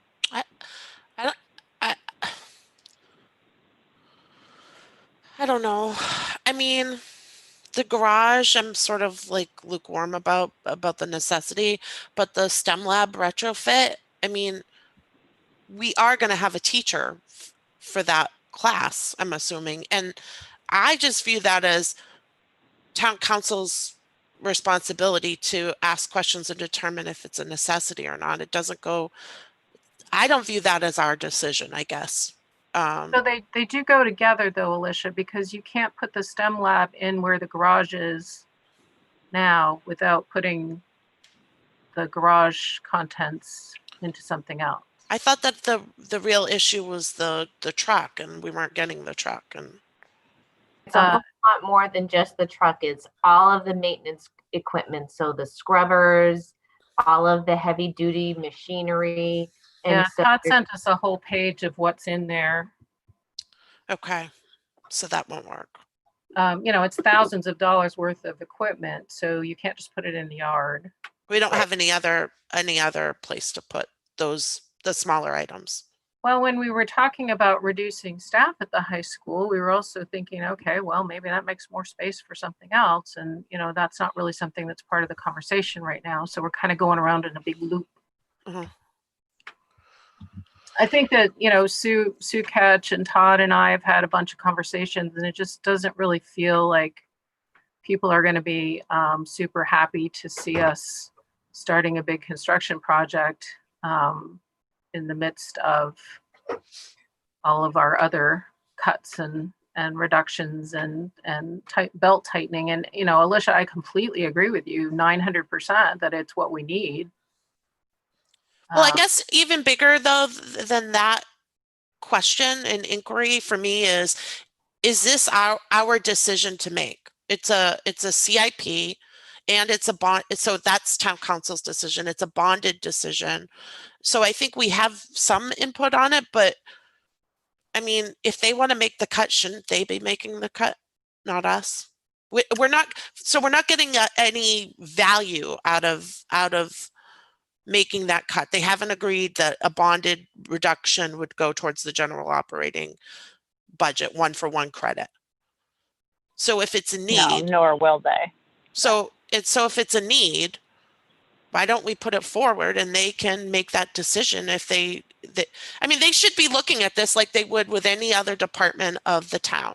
And the school has a need for a STEM lab.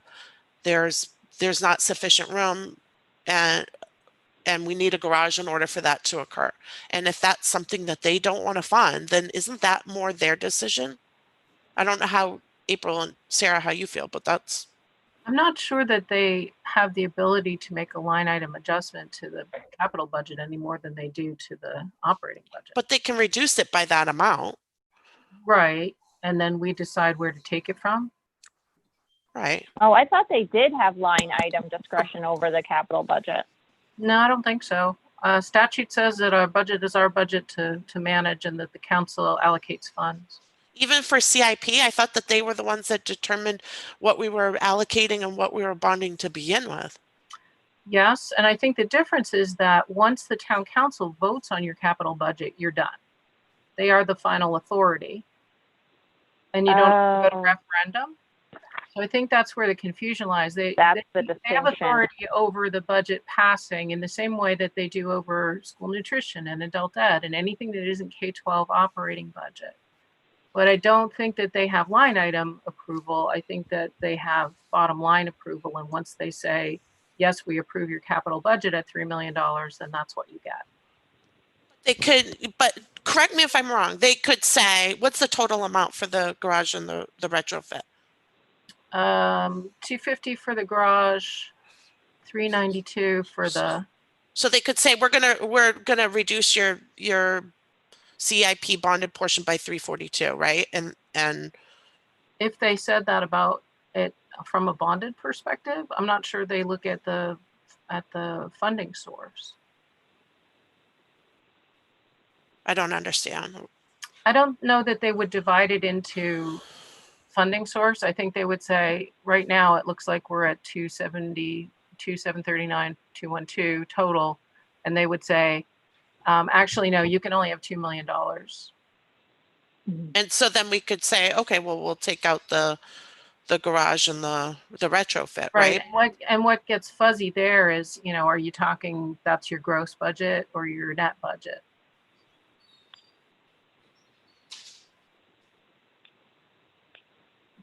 I think the other complicated fact with that project in particular is I've heard him say it a couple times, but the chair of the finance committee, I think, believes pretty strongly that those should be one project and therefore would have to go to referendum.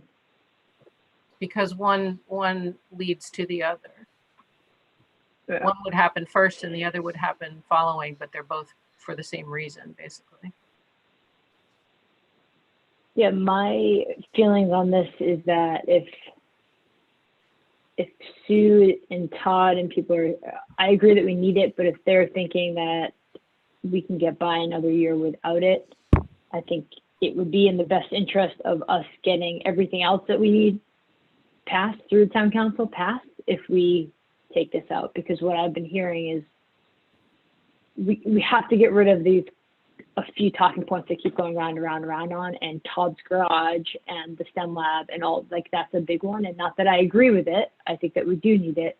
But if we can't get through that top layer, we're never going to get to the conversations of what we need. I mean, I think that's a good point, Sarah, but except that they control that.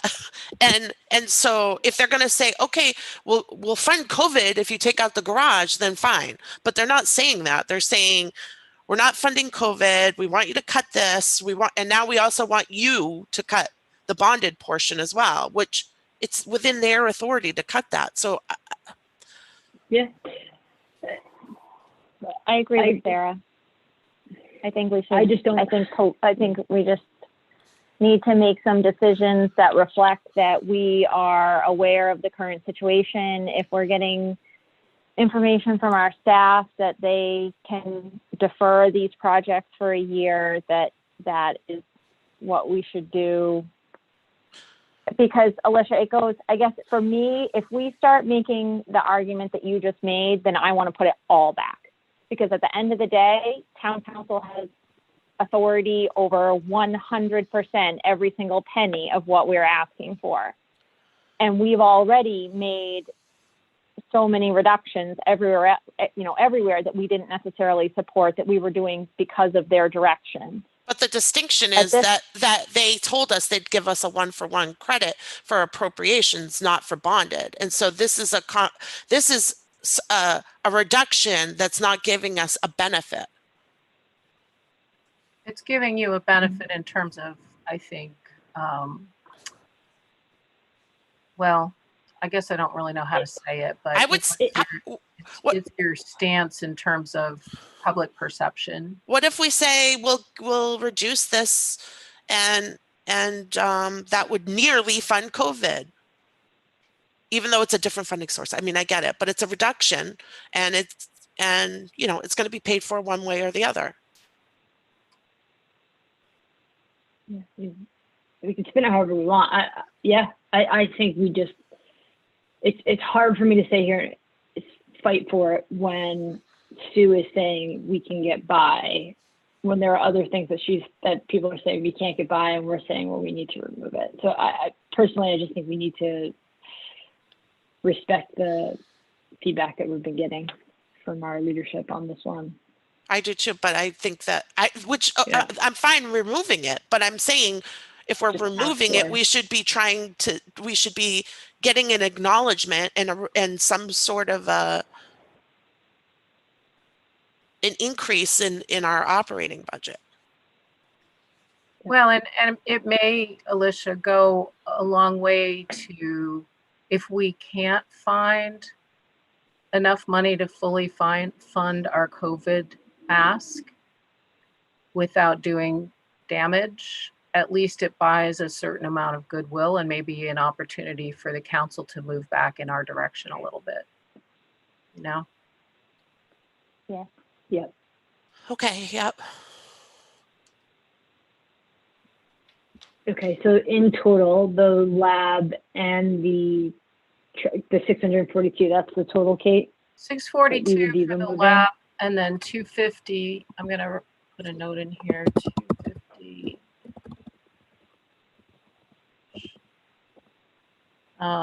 And then if we take out one of the 3 buses, I mean that's a question. I mean, we have enough trouble hiring people to drive them, and you know we might need to put more buses on the road to accomplish our social distancing problem, but I'm not sure that we would be able to do that all at once anyway, because we don't have enough drivers to drive them. So one point that I just want to make, whether it's talking about the buses or the STEM retrofit or what we're doing about the school thing, is to just keep in mind that we are now talking about deferring major projects that all have a giant price tag to them. And so I get it.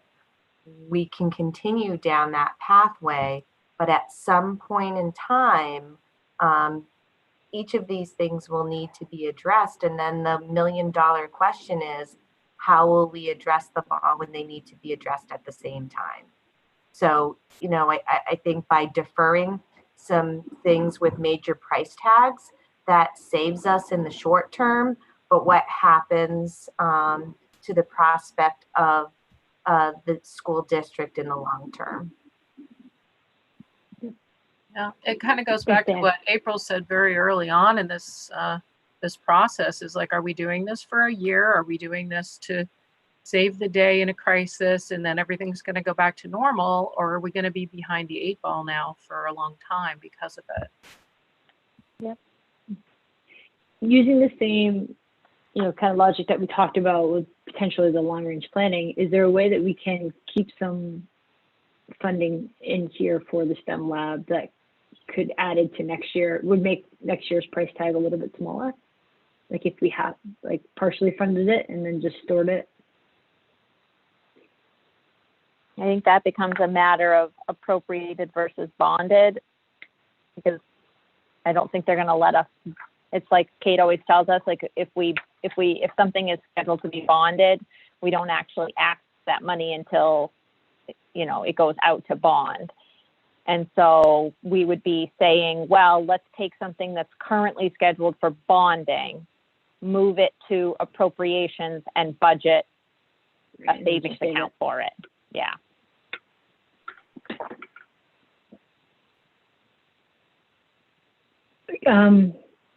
Kate, where did you get the 642 from? It's a total of 250 and 392. That's the combined number. Okay. Yeah. Lab and grant. Okay. And then sorry, you stay in there. It was just a quick add. Just reducing you're saying that we can reduce the bus driver or the bus replacement by 1 was the suggestion. Well, I think that would certainly be doable without causing enormous harm, because again, it's a replacement. Alicia, I'm seeing you talk, but I'm not hearing you. She's probably yelling at one of her kids. Oh. Yeah, I think she has her headphones off. Oh, there we go. She'll come back. She'll come back. Okay. So yeah, and what you would end up doing is you wouldn't take 3 buses on the road and then get 2 new buses. You would leave the most viable of the old 3 buses on the road and replace it in the next year. So you are kicking the can down the road a little bit, as Diane says. Wouldn't be the first time we've done it. And there were years when I first started doing this when we didn't buy any buses, or we bought 1. And I would definitely not recommend that, because then you got a bottleneck and you have to replace a bunch and they're expensive. But I can see going from 3 to 2 without causing enormous harm, because we would then just keep the oldest, or sorry, the youngest of the 3 that were going to get replaced. We would keep that one on the road. Okay.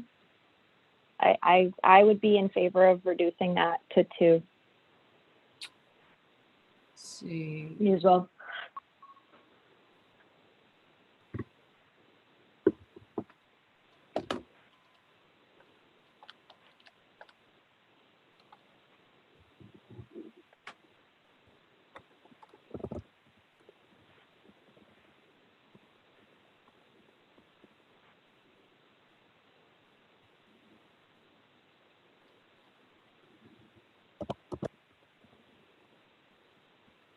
So I'm going to make a different note here over on the worksheet and talk about bonded stuff.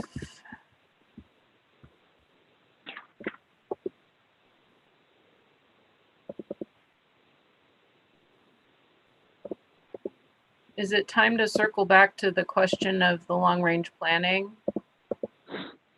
Did we hit everything on here? Can we just go back to the operating budget first and just see where we get to in terms of final numbers?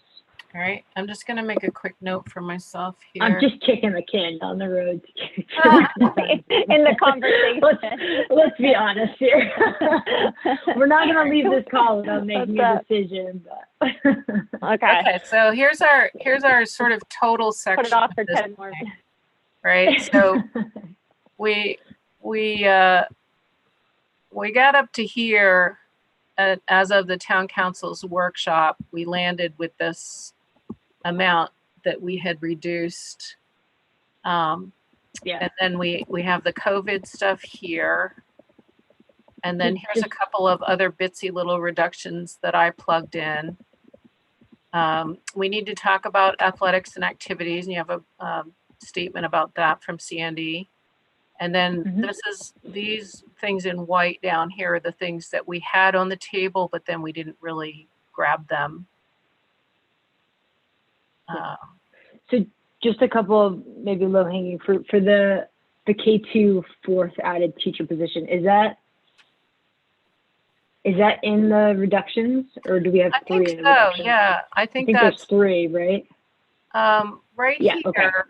We had already reduced that 1 position, which leaves 3, but there was a worry about trying to put it back. And now I'm not sure if that worry still exists. Right. I did send all of you updated enrollment information so that you would have that to help. Yeah. you. So what Thank Sandy you for and I doing that, Diane. That was really helpful.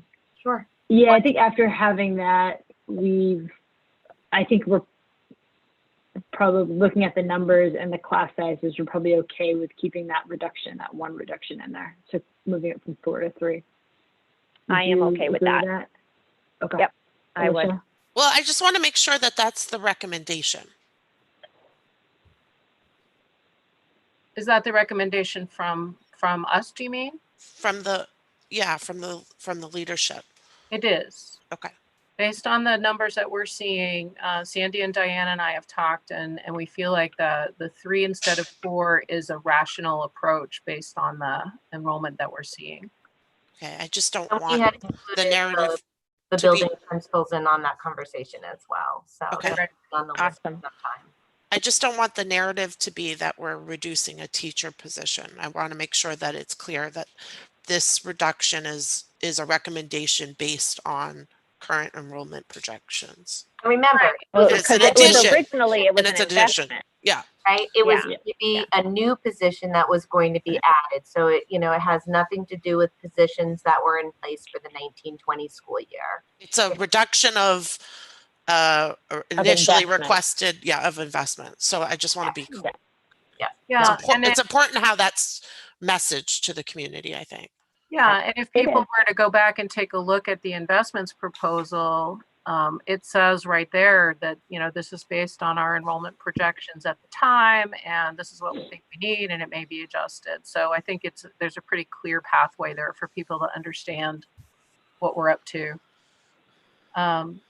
So yeah, that is still in there. And then there's a Wentworth instructional coach and a middle school instructional coach position in the already accepted reductions. And so what that means in a practical way is that an instructional coach will no longer be an instructional coach, will go into a classroom position, and a retirement will position emptied by retirement will not be filled.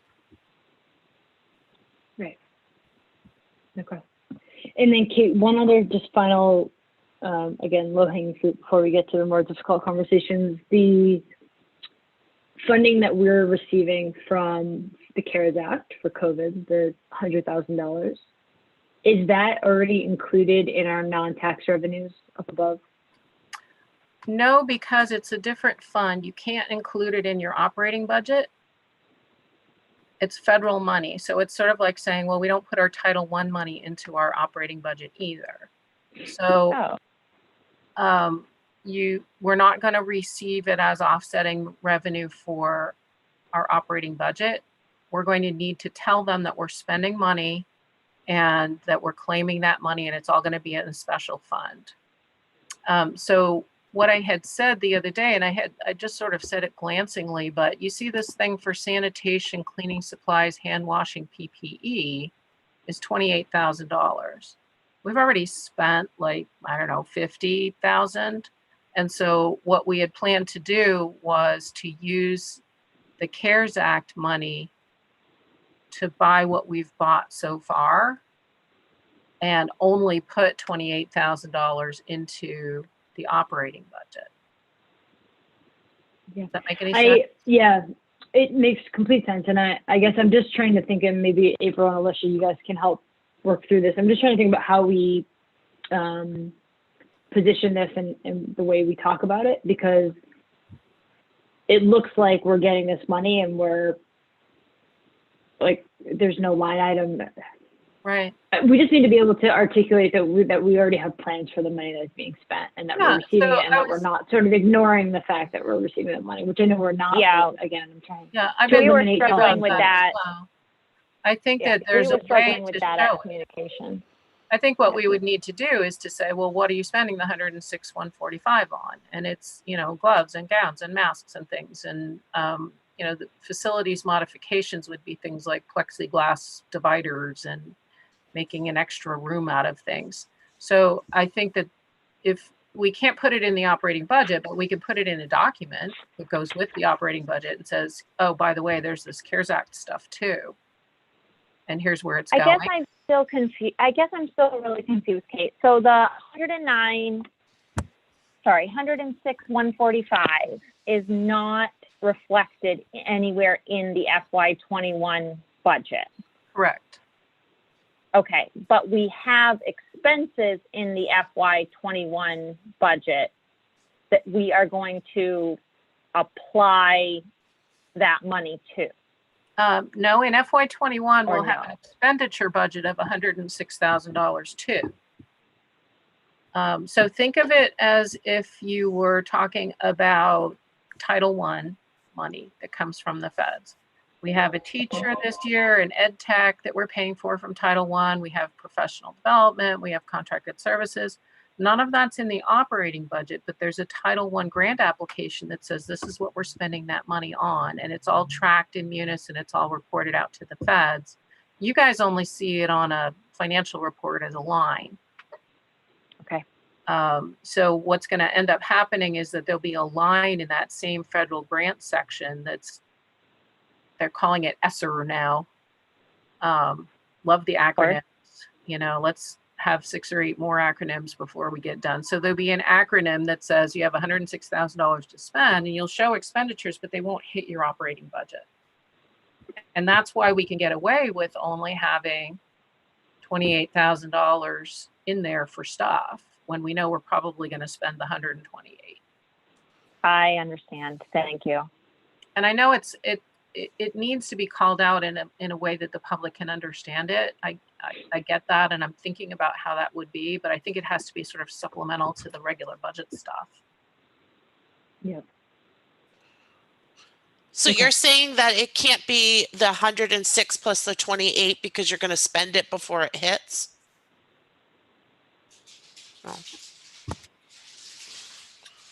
No. No, I'm saying that they'll be spent from 2 different sources. That we could take the 28 out of. We could take the 28 out of the operating budget so as not to be confusing, and just say that the only amount of money we have for those supplies is 106,000, and then it wouldn't show up in our operating budget. But we can't mix them together. I think I just made it worse. What she's saying is that we are going to spend $128,000 on supplies, but we only reflect 28,000 of that in our operating budget because $100,000 of it is in this separate account that has its own accounting line items and funding source. Right. So grants have to live within their own budgets. We can't absorb any grant funds into our general operating budget. And I think the one. So if it wasn't that for the makes more CARES sense to me. money, the if one it wasn't for the CARES money, then that line would say $128,000, but it just says $28,000. Can we change the note then? I think the way Diane explained it was the clearest to me, just that it's grant funded and therefore needs to be accounted separately. Mm-hmm.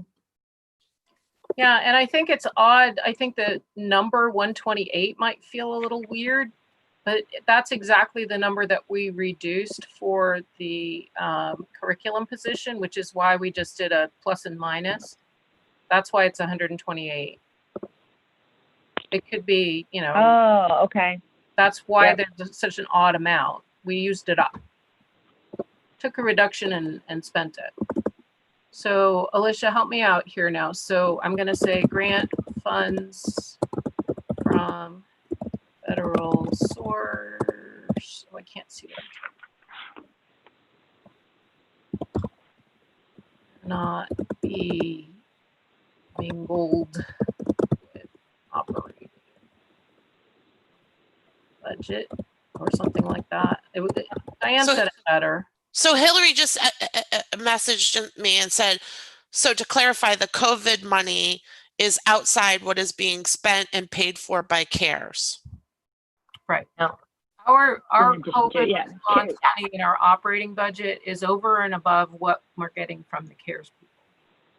Right. CARES Act. Like $100,000 isn't sufficient. Yeah. You guys probably haven't seen the graphic yet that says it's going to cost us $1.7 million to go back to school next year. No, I did. Oh, we saw it. Yeah, we saw it. We've seen it. We had committee freaked out over it. We saw it. There was a breakdown. So thanks for the 100,000, feds. Good job, we don't want to be stressing by ourselves. You're welcome. Okay, so just to move us along here, because I know some of you guys have to go soon. Kate, can you include this? Keep them as separate line items, but include it in the operating budget, just so we have everything in as one. I will put a separate. See what the. You don't have to do it on the fly. Stuff? Nope, the COVID money. Put the But everything in the operating budget, so it doesn't look like it's sort of two separate. Yes, absolutely. When we're talking about the actual bottom line vote on the operating budget, that will be in the line items. Yeah. 'Cause So, that's but that would bring us to, so if we go down, right now we're about 475,000 in the green over what town council asked us. So that would put us under by about $100,000, a little less. Correct? Right, what was it? It was 560 originally, right? It's 556. 56. From Yeah. 556 down to 475. Yeah. So I Okay. did put the dollar amounts for the athletics reductions here, sort of above the line to include them. But they're not really something that I've heard back from you guys about. I mean, that was what Sandy had proposed and come up with, and I spelled this. Yep. So thanks for putting that in there. I think that's just, we need to have that conversation now. So I don't know if Sandy, do we still have Sandy? If he just wants to talk through what that suggestion was, we can either accept it or change it.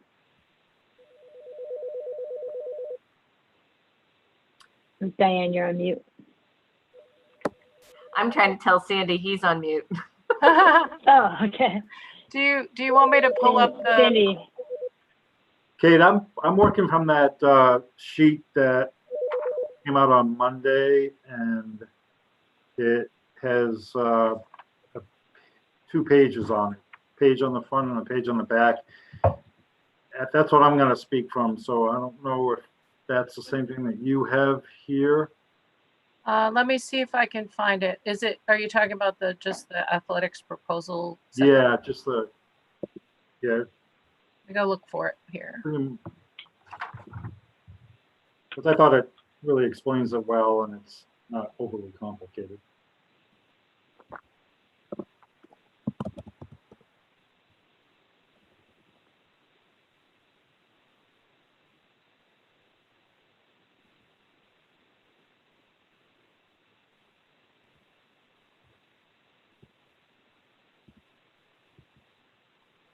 All right.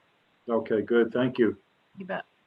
So the first section, if you can see the summary of the current FY21 budget costs, those 3 positions is currently what we have in our athletic department. And if you add that up, as you can see on the blueprint there, we're talking just over $116,000. So that's currently what we have in place. And then if we scroll down a little bit, I'm going to talk a little bit about the reductions and the impact that it could have as we restructure the positions at the athletic department. So one option, the recommendation is that we eliminate the middle school athletic liaison stipend, which is $10,000. And just so you know, that this new position that I'll be talking about takes over the management of the middle school program. And then we would eliminate the current overtime pay for the high school administrative assistant position. So that would be just over $22,000 reduction. And then we would eliminate the high school athletic and activities secretary position, which is just over $15,000. So if you look at eliminating those positions and you created a position of athletic and activities administrative assistant, that would be a salaried position at $55,000 and the benefits are just under $20,000. So that would be a increase of $74,500.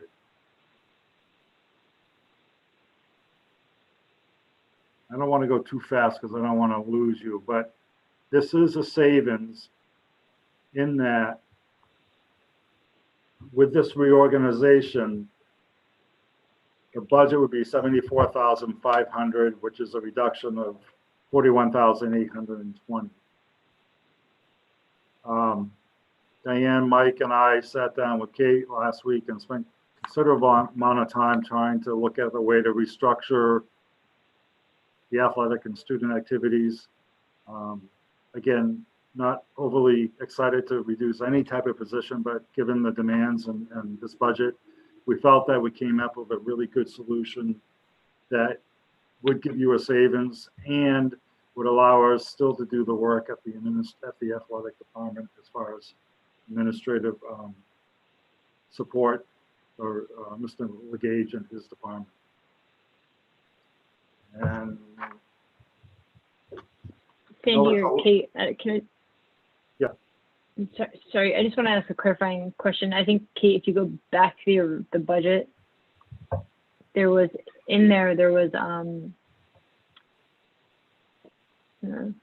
Kate, are you still controlling the screen, or is this Sandy's screen now? You're on mute if you're talking. No, that's me. Do you mind just going back to the budget, the budget worksheet? Oh, sorry. Yep. Gotcha. There's reduced department. So the admin staff was in the original investment proposal to be increased, and then it was decreased. So the cost, I just want to make sure we're not counting those costs twice. Is the reduction in the admin staff already in here, or is the proposal that Sandy's doing said that $40,000 or whatever of savings? Would that that's a good include question. the admin reduction or not? We had a $4,000 reduction somewhere in one of the tiers. So you're right. Let me go back and look and see here. It's here. No, it's still here. So we would have to, I think the total reduction would be the 41, right? Let me go back here. 820. Yeah, so we'd have to take out that 4,000 from the original reduction. So let me do that. And I think as we talked it through, and I think the second page that went along with that provided the detail, what we really wanted to do was to take a look at what are the key tasks that are involved that need to get done. Because I know in a previous finance meeting, there was conversation about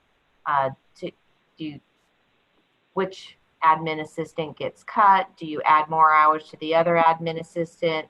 How you go about that. And the reality is that a lot of the tasks that have to be done are not necessarily, sitting at a desk, working on the computer.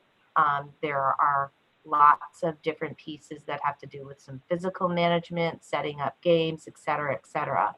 And so we took that into account and really wanted to outline that work for you to help educate you in terms of here's what the balance of the work looks like.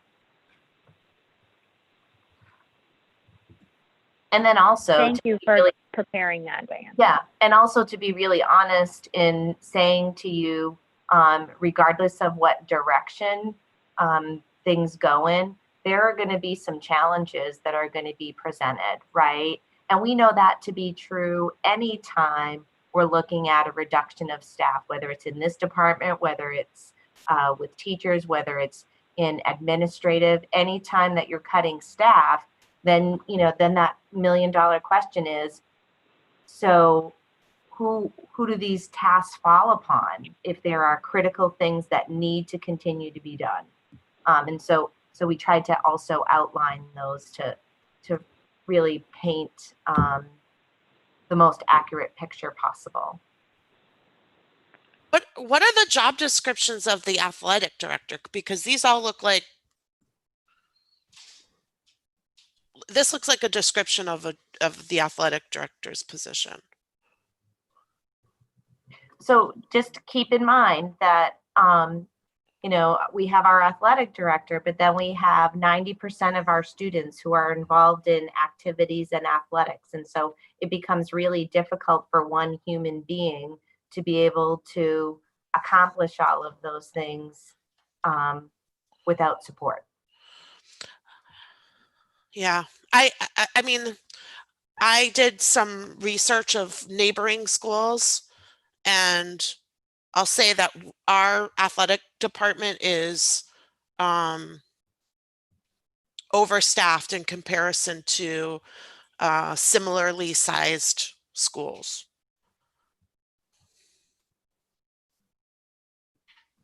Do you have, I don't want to put you on the spot, but do you have that information that you could share at some point? Sure, I've got it. I can pull it up right now. The other thing, I mean, just my short time here in Scarborough is, as you know, you have a very active athletic program, and the number of students and coaches and programs that have is quite extensive. And I think that adds more pressure to that department and for staffing. So just another consideration.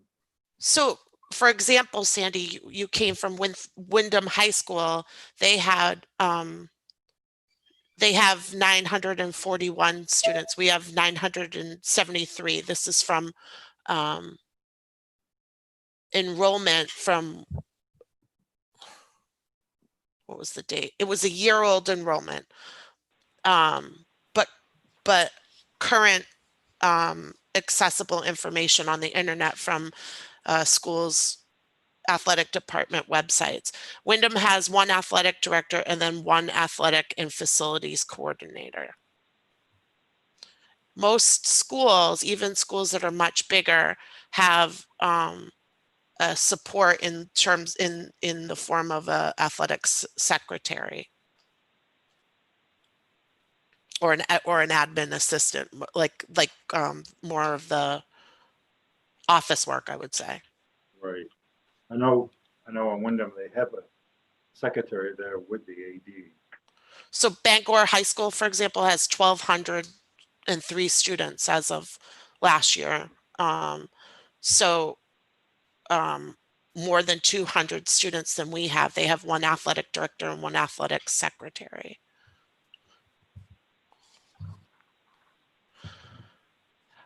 One of my concerns is if we create this new position, is that a contracted position then? Like a teacher contract, a 2 or 3 year contract, you mean? It would be under the support staff contract, right? That's my understanding. Kate, would you think differently on that, or would that If be? you have a salaried position like this, Alicia, it would be an independent central office. There's no place in a bargaining unit that this position would fit. So it would be a 1 year at will administrative contract, the same way as mine is. One of the concerns I have about this solution is if we approve this solution and then the budget goes and fails and we need more reductions, I think that this is something that as a finance committee and after hearing feedback from various entities that we have said this is an area that we really should take a look at. I'm worried that then we're going to be stuck in this contract position and we're going to reduce our options. So I'm a little bit worried about that, and I'm not sure. April, you're muted. Good, because I was interrupting you, so I'm glad that I was muted. That's a really good point, Alicia. When would this position be converted to this contract in terms of for notification purposes? With an independent contract, you can do it at any time. There's no statute around it. So we could say this is contingent on budget approval, and we'd have to leave the status quo until we did so. Or we could say, we're eliminating the one support position, which I think we've basically already done twice. So, but we wouldn't have to enter into any kind of a contract agreement until the budget passes, because there's no statute around these types of jobs. It's not a teaching job. The other thing I wanted to say is that I appreciate the cost savings of eliminating the middle school stipend, and I know that Jake Brown fulfills that position really well, is the feedback that we've gotten. And so I worry about the impact to the kids at the middle school. That seems like the feedback that we've gotten from, at least from the middle school level, is that that's a really important, and it could be because it's Jake doing such a great job, but I'd like to think that anybody acting in that position would be an additional contact for these kids. And so it sounds like he's another sort of safety net for kids at the middle school, that they can turn to him. Then when they're struggling, they know that he's there to talk about their grades or try to pump them up to get, into sports and align the school part with the sports part. And I think that's going to be more challenging to do from the high school level. Yeah, I also appreciate the attempt to, you guys are responding to our request, right? But I would be supportive of maintaining that middle school liaison stipend.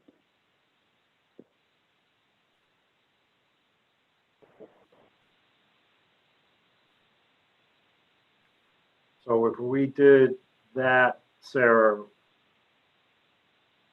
where would that leave us to find as a reduction in costs? I mean, how much more would you want if we put that back in? Are you? Well, can you scroll up, Kate? If you go down a little bit, right? So that puts us at about 31,000 in total if we put that back in. Right, so it looks like we'd have 31,820 reduction on that position from folding two positions into one, basically, and making it non-overtime eligible. And then the other 30 comes from the non-personnel piece. So what would happen what would it look like if we increase the fully support part to full-time? The more of the support part, the one that we were going to cut from point 0.4 to 0.2, all of that, and then added in the 10,000 at the middle school level. What would our savings be then? If you have a secretary position that's just the old-fashioned secretary position, then they're on the support staff wage table. And if you increase them to full-time with benefits, the hourly rate is not going to be significantly different. Let me see if I can find a total for that.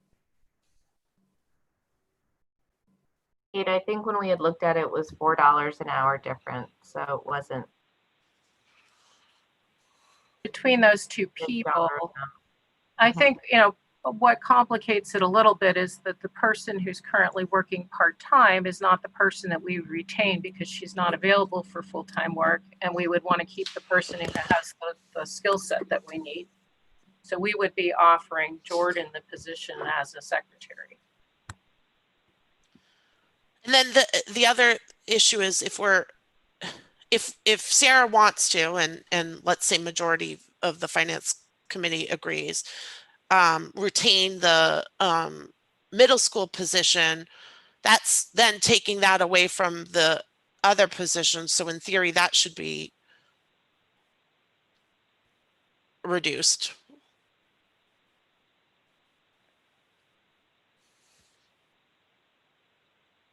Sarah, can't hear you. I can see you. Yeah. Yeah, I think it's reasonable to assume that salaried position could be reduced a little bit because you're removing the responsibilities of the middle school. Maybe not by $10,000, but.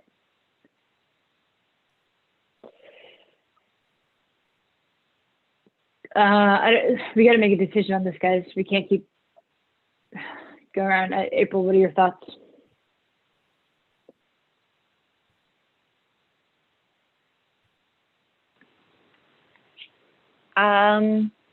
So this is where I'm at, which is I feel like we asked our staff to go back and re-examine the athletics roles and responsibilities, to really take a hard look at the overtime, to possibly restructure the position so that Mike would still have the support that he needs for the athletics department, but that the costs were managed in a different way and that the responsibilities were distributed in a either different way or in a way that was more reflective of the salary that the people were being paid. I feel like that was achieved by the work that is presented to us. And so for me, if we model this for a year and we get feedback from the athletics department about whether or not this model worked for them and they were still able to provide our students with the same level of services while retaining one assistant position. And to Alicia's point, I took a look at the sheet that she had compiled with the different districts and who they had for staff. And essentially, in my mind, what we are doing is an athletic director and an assistant. And there's no set, so it's, to me, it's two staff. And so I would be in support of the proposal as presented to us. And that includes eliminating the middle school stipend if it became the responsibility of the assistant to the AD. But if you guys wanted to parse that out and you both felt strongly that stipend should be reinstated, then I could be flexible there too.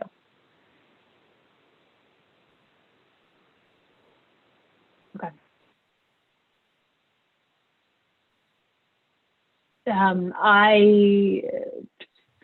I agree with what you just said, April, although I will still support the $10,000 being reinstated for the middle school athletics stipend.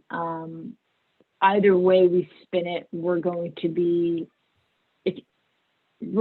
to achieve a couple different things, right? By asking for this proposal, one of which was just to help towards our goal that town council has given us. And we were having a hard time justifying as a group spending so much in athletics when we were being asked to cut teacher positions. I think you guys what you presented us has moved the needle a little bit. But we're not going to hit town council's goal with the COVID numbers, right? So we know that we're already beyond that. And so adding $10,000 back in my mind, is a small price in order to be able to provide the middle school students the support that I think that they need. So that's where I'm at, Alicia. So the budget document doesn't reflect the change. Is that because it's still an item in motion? Or am I not seeing it? I think it does reflect the change. Is that right, Kate? I'm looking at the athletic and activities reduction, 0.4, 41,820. Yeah, right Kate, here, yeah. that's the 41,820. And if you all are saying that you'd rather have that be 31,820, then I would change that. I wasn't sure if we'd landed yet. No, we haven't. What is that number? What is that number comprised of? It's right here, Alicia. This is the difference between the new position as proposed after reorganization of 74.5 and the total budget that's in there right now. So the reduction would be 41,820 as this is outlined by Sandy. See what I mean? Yeah, I'm just trying to align it with the two documents. And I think the key piece around the proposal is this eliminates any overtime, because by becoming a salary person, then there's not a set number of hours that would be expected. And so that was my suggestion.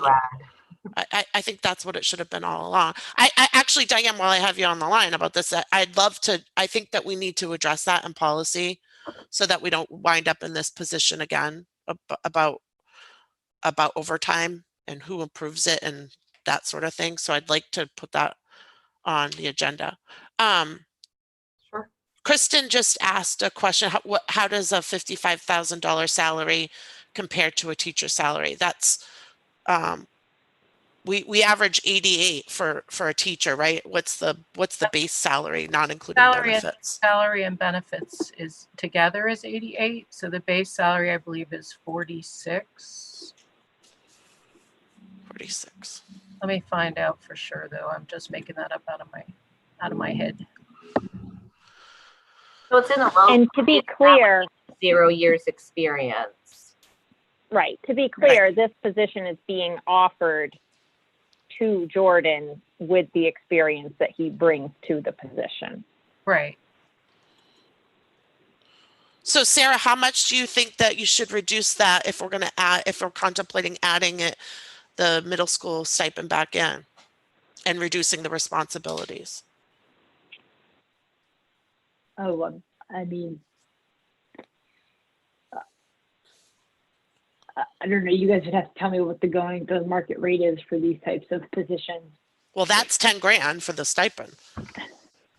We took a look at what some of the other admins are making, the sort of middle management folks. Lou Galetto is the maintenance director and has a few direct reports. Sarah's another one who is sort of not the top dog. She reports to Diane, but she's middle management, and mid 50s is where those guys are. So that was kind of part of the conversation. Well, I really wanted to avoid like the conversation we had to get into last time, but that, you know, the debate from, in my perspective, on your side is somewhat circular in that it's been, this is an admin position, this is an admin assistant position. No, it's a salary position. And so to say that we should be comparing this position to other administrative positions, when the argument all along has been this is not an administrative position, is I think the challenging piece, Alicia, is that you can't look at it both ways at the same time, right? If we don't want to pay all of the overtime and there are a lot more hours involved, then we put it in the salary bucket, right? Yeah.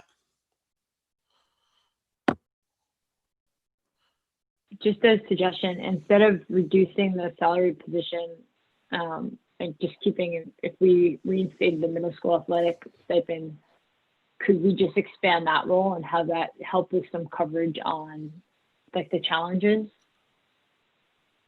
So in terms of expanding the middle school role, is that what your question is? That would be really difficult to do because the person who holds that role is a full-time teacher. And so they're doing this stipend as it is after school for fall, winter 1, winter 2, and spring sports. And so they're on site, taking care of programming, setting up games just about every day once seasons start.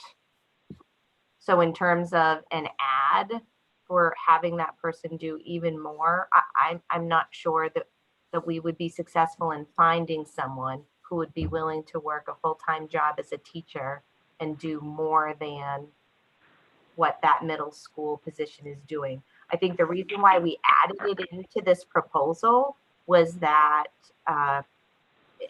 as we thought through a salary position coming on board, that individual, I hear what you're saying about wanting to make sure there's somebody physically at the middle school.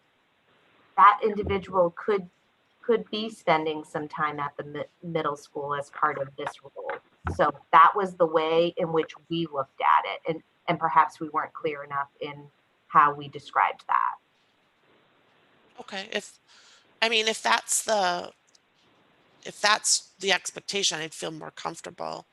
Right. So that person would have an office at the middle school, right? And so there would be some, flow over between, when is that person going to the high school to support some high school things? but what is that minimum amount of, what is that regular expectation that time is being spent at the middle school? Because honestly, we would need that person at the middle school probably every day to continue the work that's already been happening there. Right. Okay, then I'm with April.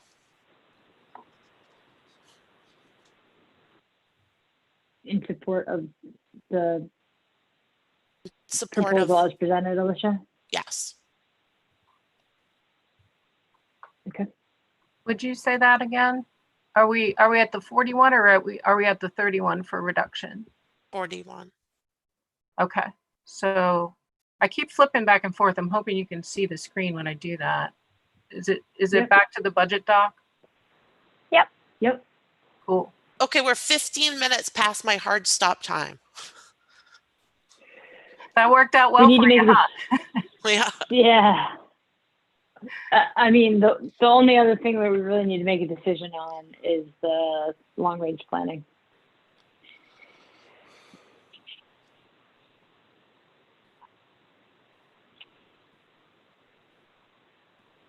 Anyone have strong feelings? I mean, I've presented my thoughts. But are you in support of fully funding it, Alicia? I mean, I think that we should, the problem is that if this goes on, I'd like to, I mean, yeah, I guess I will. Yes. So I've thought about it a little bit more. I'm also in support of fully funding it. I think, I don't know who made the point, but Diane, like, we're kicking so many things down the road. And this is just one more thing that we'd be kicking down the road when we've been told, and Nick made this point, like, this isn't the first year that we've been presented with the fact that we have an enrollment issue. It's been happening for years, and we keep kicking it. And future projects, especially expensive ones like the school, are always going to be deferred for immediate needs, and they should be in most cases. But I think we need to make a strong argument to town council to keep it in, and ultimately, if they make the decision to remove it or to not pay for it out of impact fees and to not fund it out of our CIP, then that's the decision. But I would like us to try and fight to keep it in. That's my vote. I think it's the responsible decision, and it may not have support, but I think it's doing what we should be doing.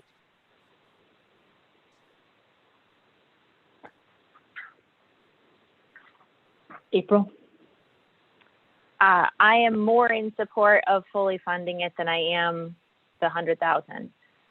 So if it is the decision of the finance committee to keep money in there, then I say we fight like hell for the whole thing. And I would support that.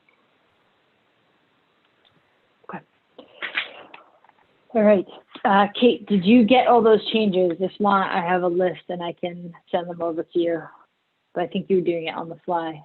I was trying to type things in on the fly. So I made a list of the CIP reductions that are bonded here on the sort of front page, summary page.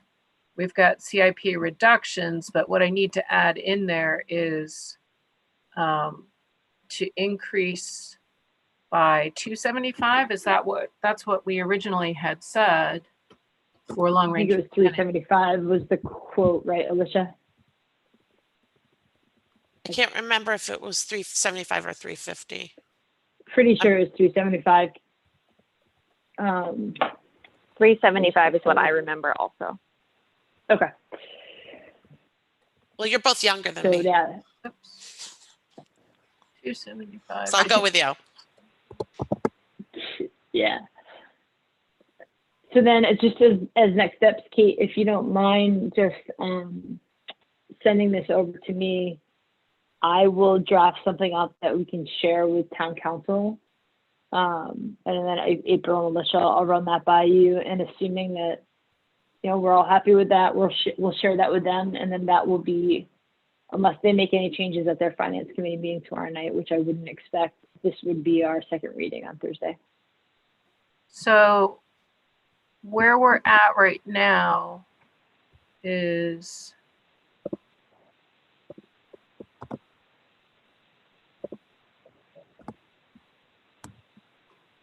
well, that doesn't work. Sorry. Have I mentioned how much I like this? Kate, why don't I give you a minute to do that and just see if there's any public comment? I think it's mostly staff on. I get this out of here. But I just want to give people the opportunity if there's any public comment. Let me just check the inbox.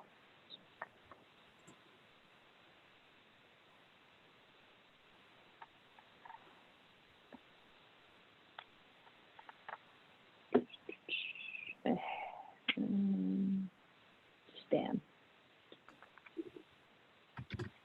Okay, I didn't see anything come through, and I don't see any hands, so. Okay. What a difference a week makes. So, right. Yes, I think, Kate, if you can just get us the final numbers, then we'll use that as our second reading on Thursday. And like I said, I'll draft something up that we can share with town council. I've taken a bunch of notes, but Alicia and April, I'll run that by you just to make sure it reflects our conversation before doing so. And then Kate, you also had the other action to speak with Ruth about something. About the multi bonded the laptops, if those could be shifted over to bonded. Yeah. I actually might add a line in here about that as well. Yeah, if you want to share your notes with me, Sarah, I'll make sure that I have everything that you have. Okay. Cool. So before we end, do we have any idea where we landed? I mean, we had some really great conversations today, and I'm really happy with the level of detail and thought that we all put into our decision making. And at some point, I think it's good that we weren't so laser focused on the bottom line number, and we were making decisions based independent of the bottom line. But do we have any idea where we landed? Yeah, so if we add the 275, then we're actually I don't even know where I'm going from here. Oh, it's okay, Kate. You can send us things later. Yeah, I think what we've done is we've added back $687,000, which is COVID money, plus a little bit of reduction, plus the 275 for long range planning. So we've actually added in about 130,000. All said and done. Even with the additional CIP reductions, the K2 staff position that we are not going to invest in, like we're still in the red. The K2 staff position was already part of our total. Okay. We were just uncomfortable with it, and now we're comfortable with it. It's already included. So I thought that we added it back in last time. We added it back in thinking that we would be able to find something to replace it with, but because we hadn't found anything yet, when we went out to town council, we had included it as a reduction. Oh. Some of the reductions that we made today were bonded items, so they don't necessarily get calculated in the same. Yeah, right. I think we're going in the other direction because even though we've made some reductions, we're still adding back $275,000. So we're heading the other way. We did not talk about these things in white here, which were sort of on the table. Kate, you're not sharing your screen anymore. Oh yeah, how about that? Okay, here we go. We didn't talk about these things here in white that we had sort of slated as potential reductions, but we hadn't gone there. So what we've got is we've got the reductions right here in this little block, which is athletics and a couple of small bits. We've got $67,000 in reductions from CIP that actually hits the tax rate. And we add back $275 into CIP inappropriated. And we have a net change or not a net change, but we have a running total of 687 higher than what the town council has said would make a 1.16% tax increase. Okay, thank you.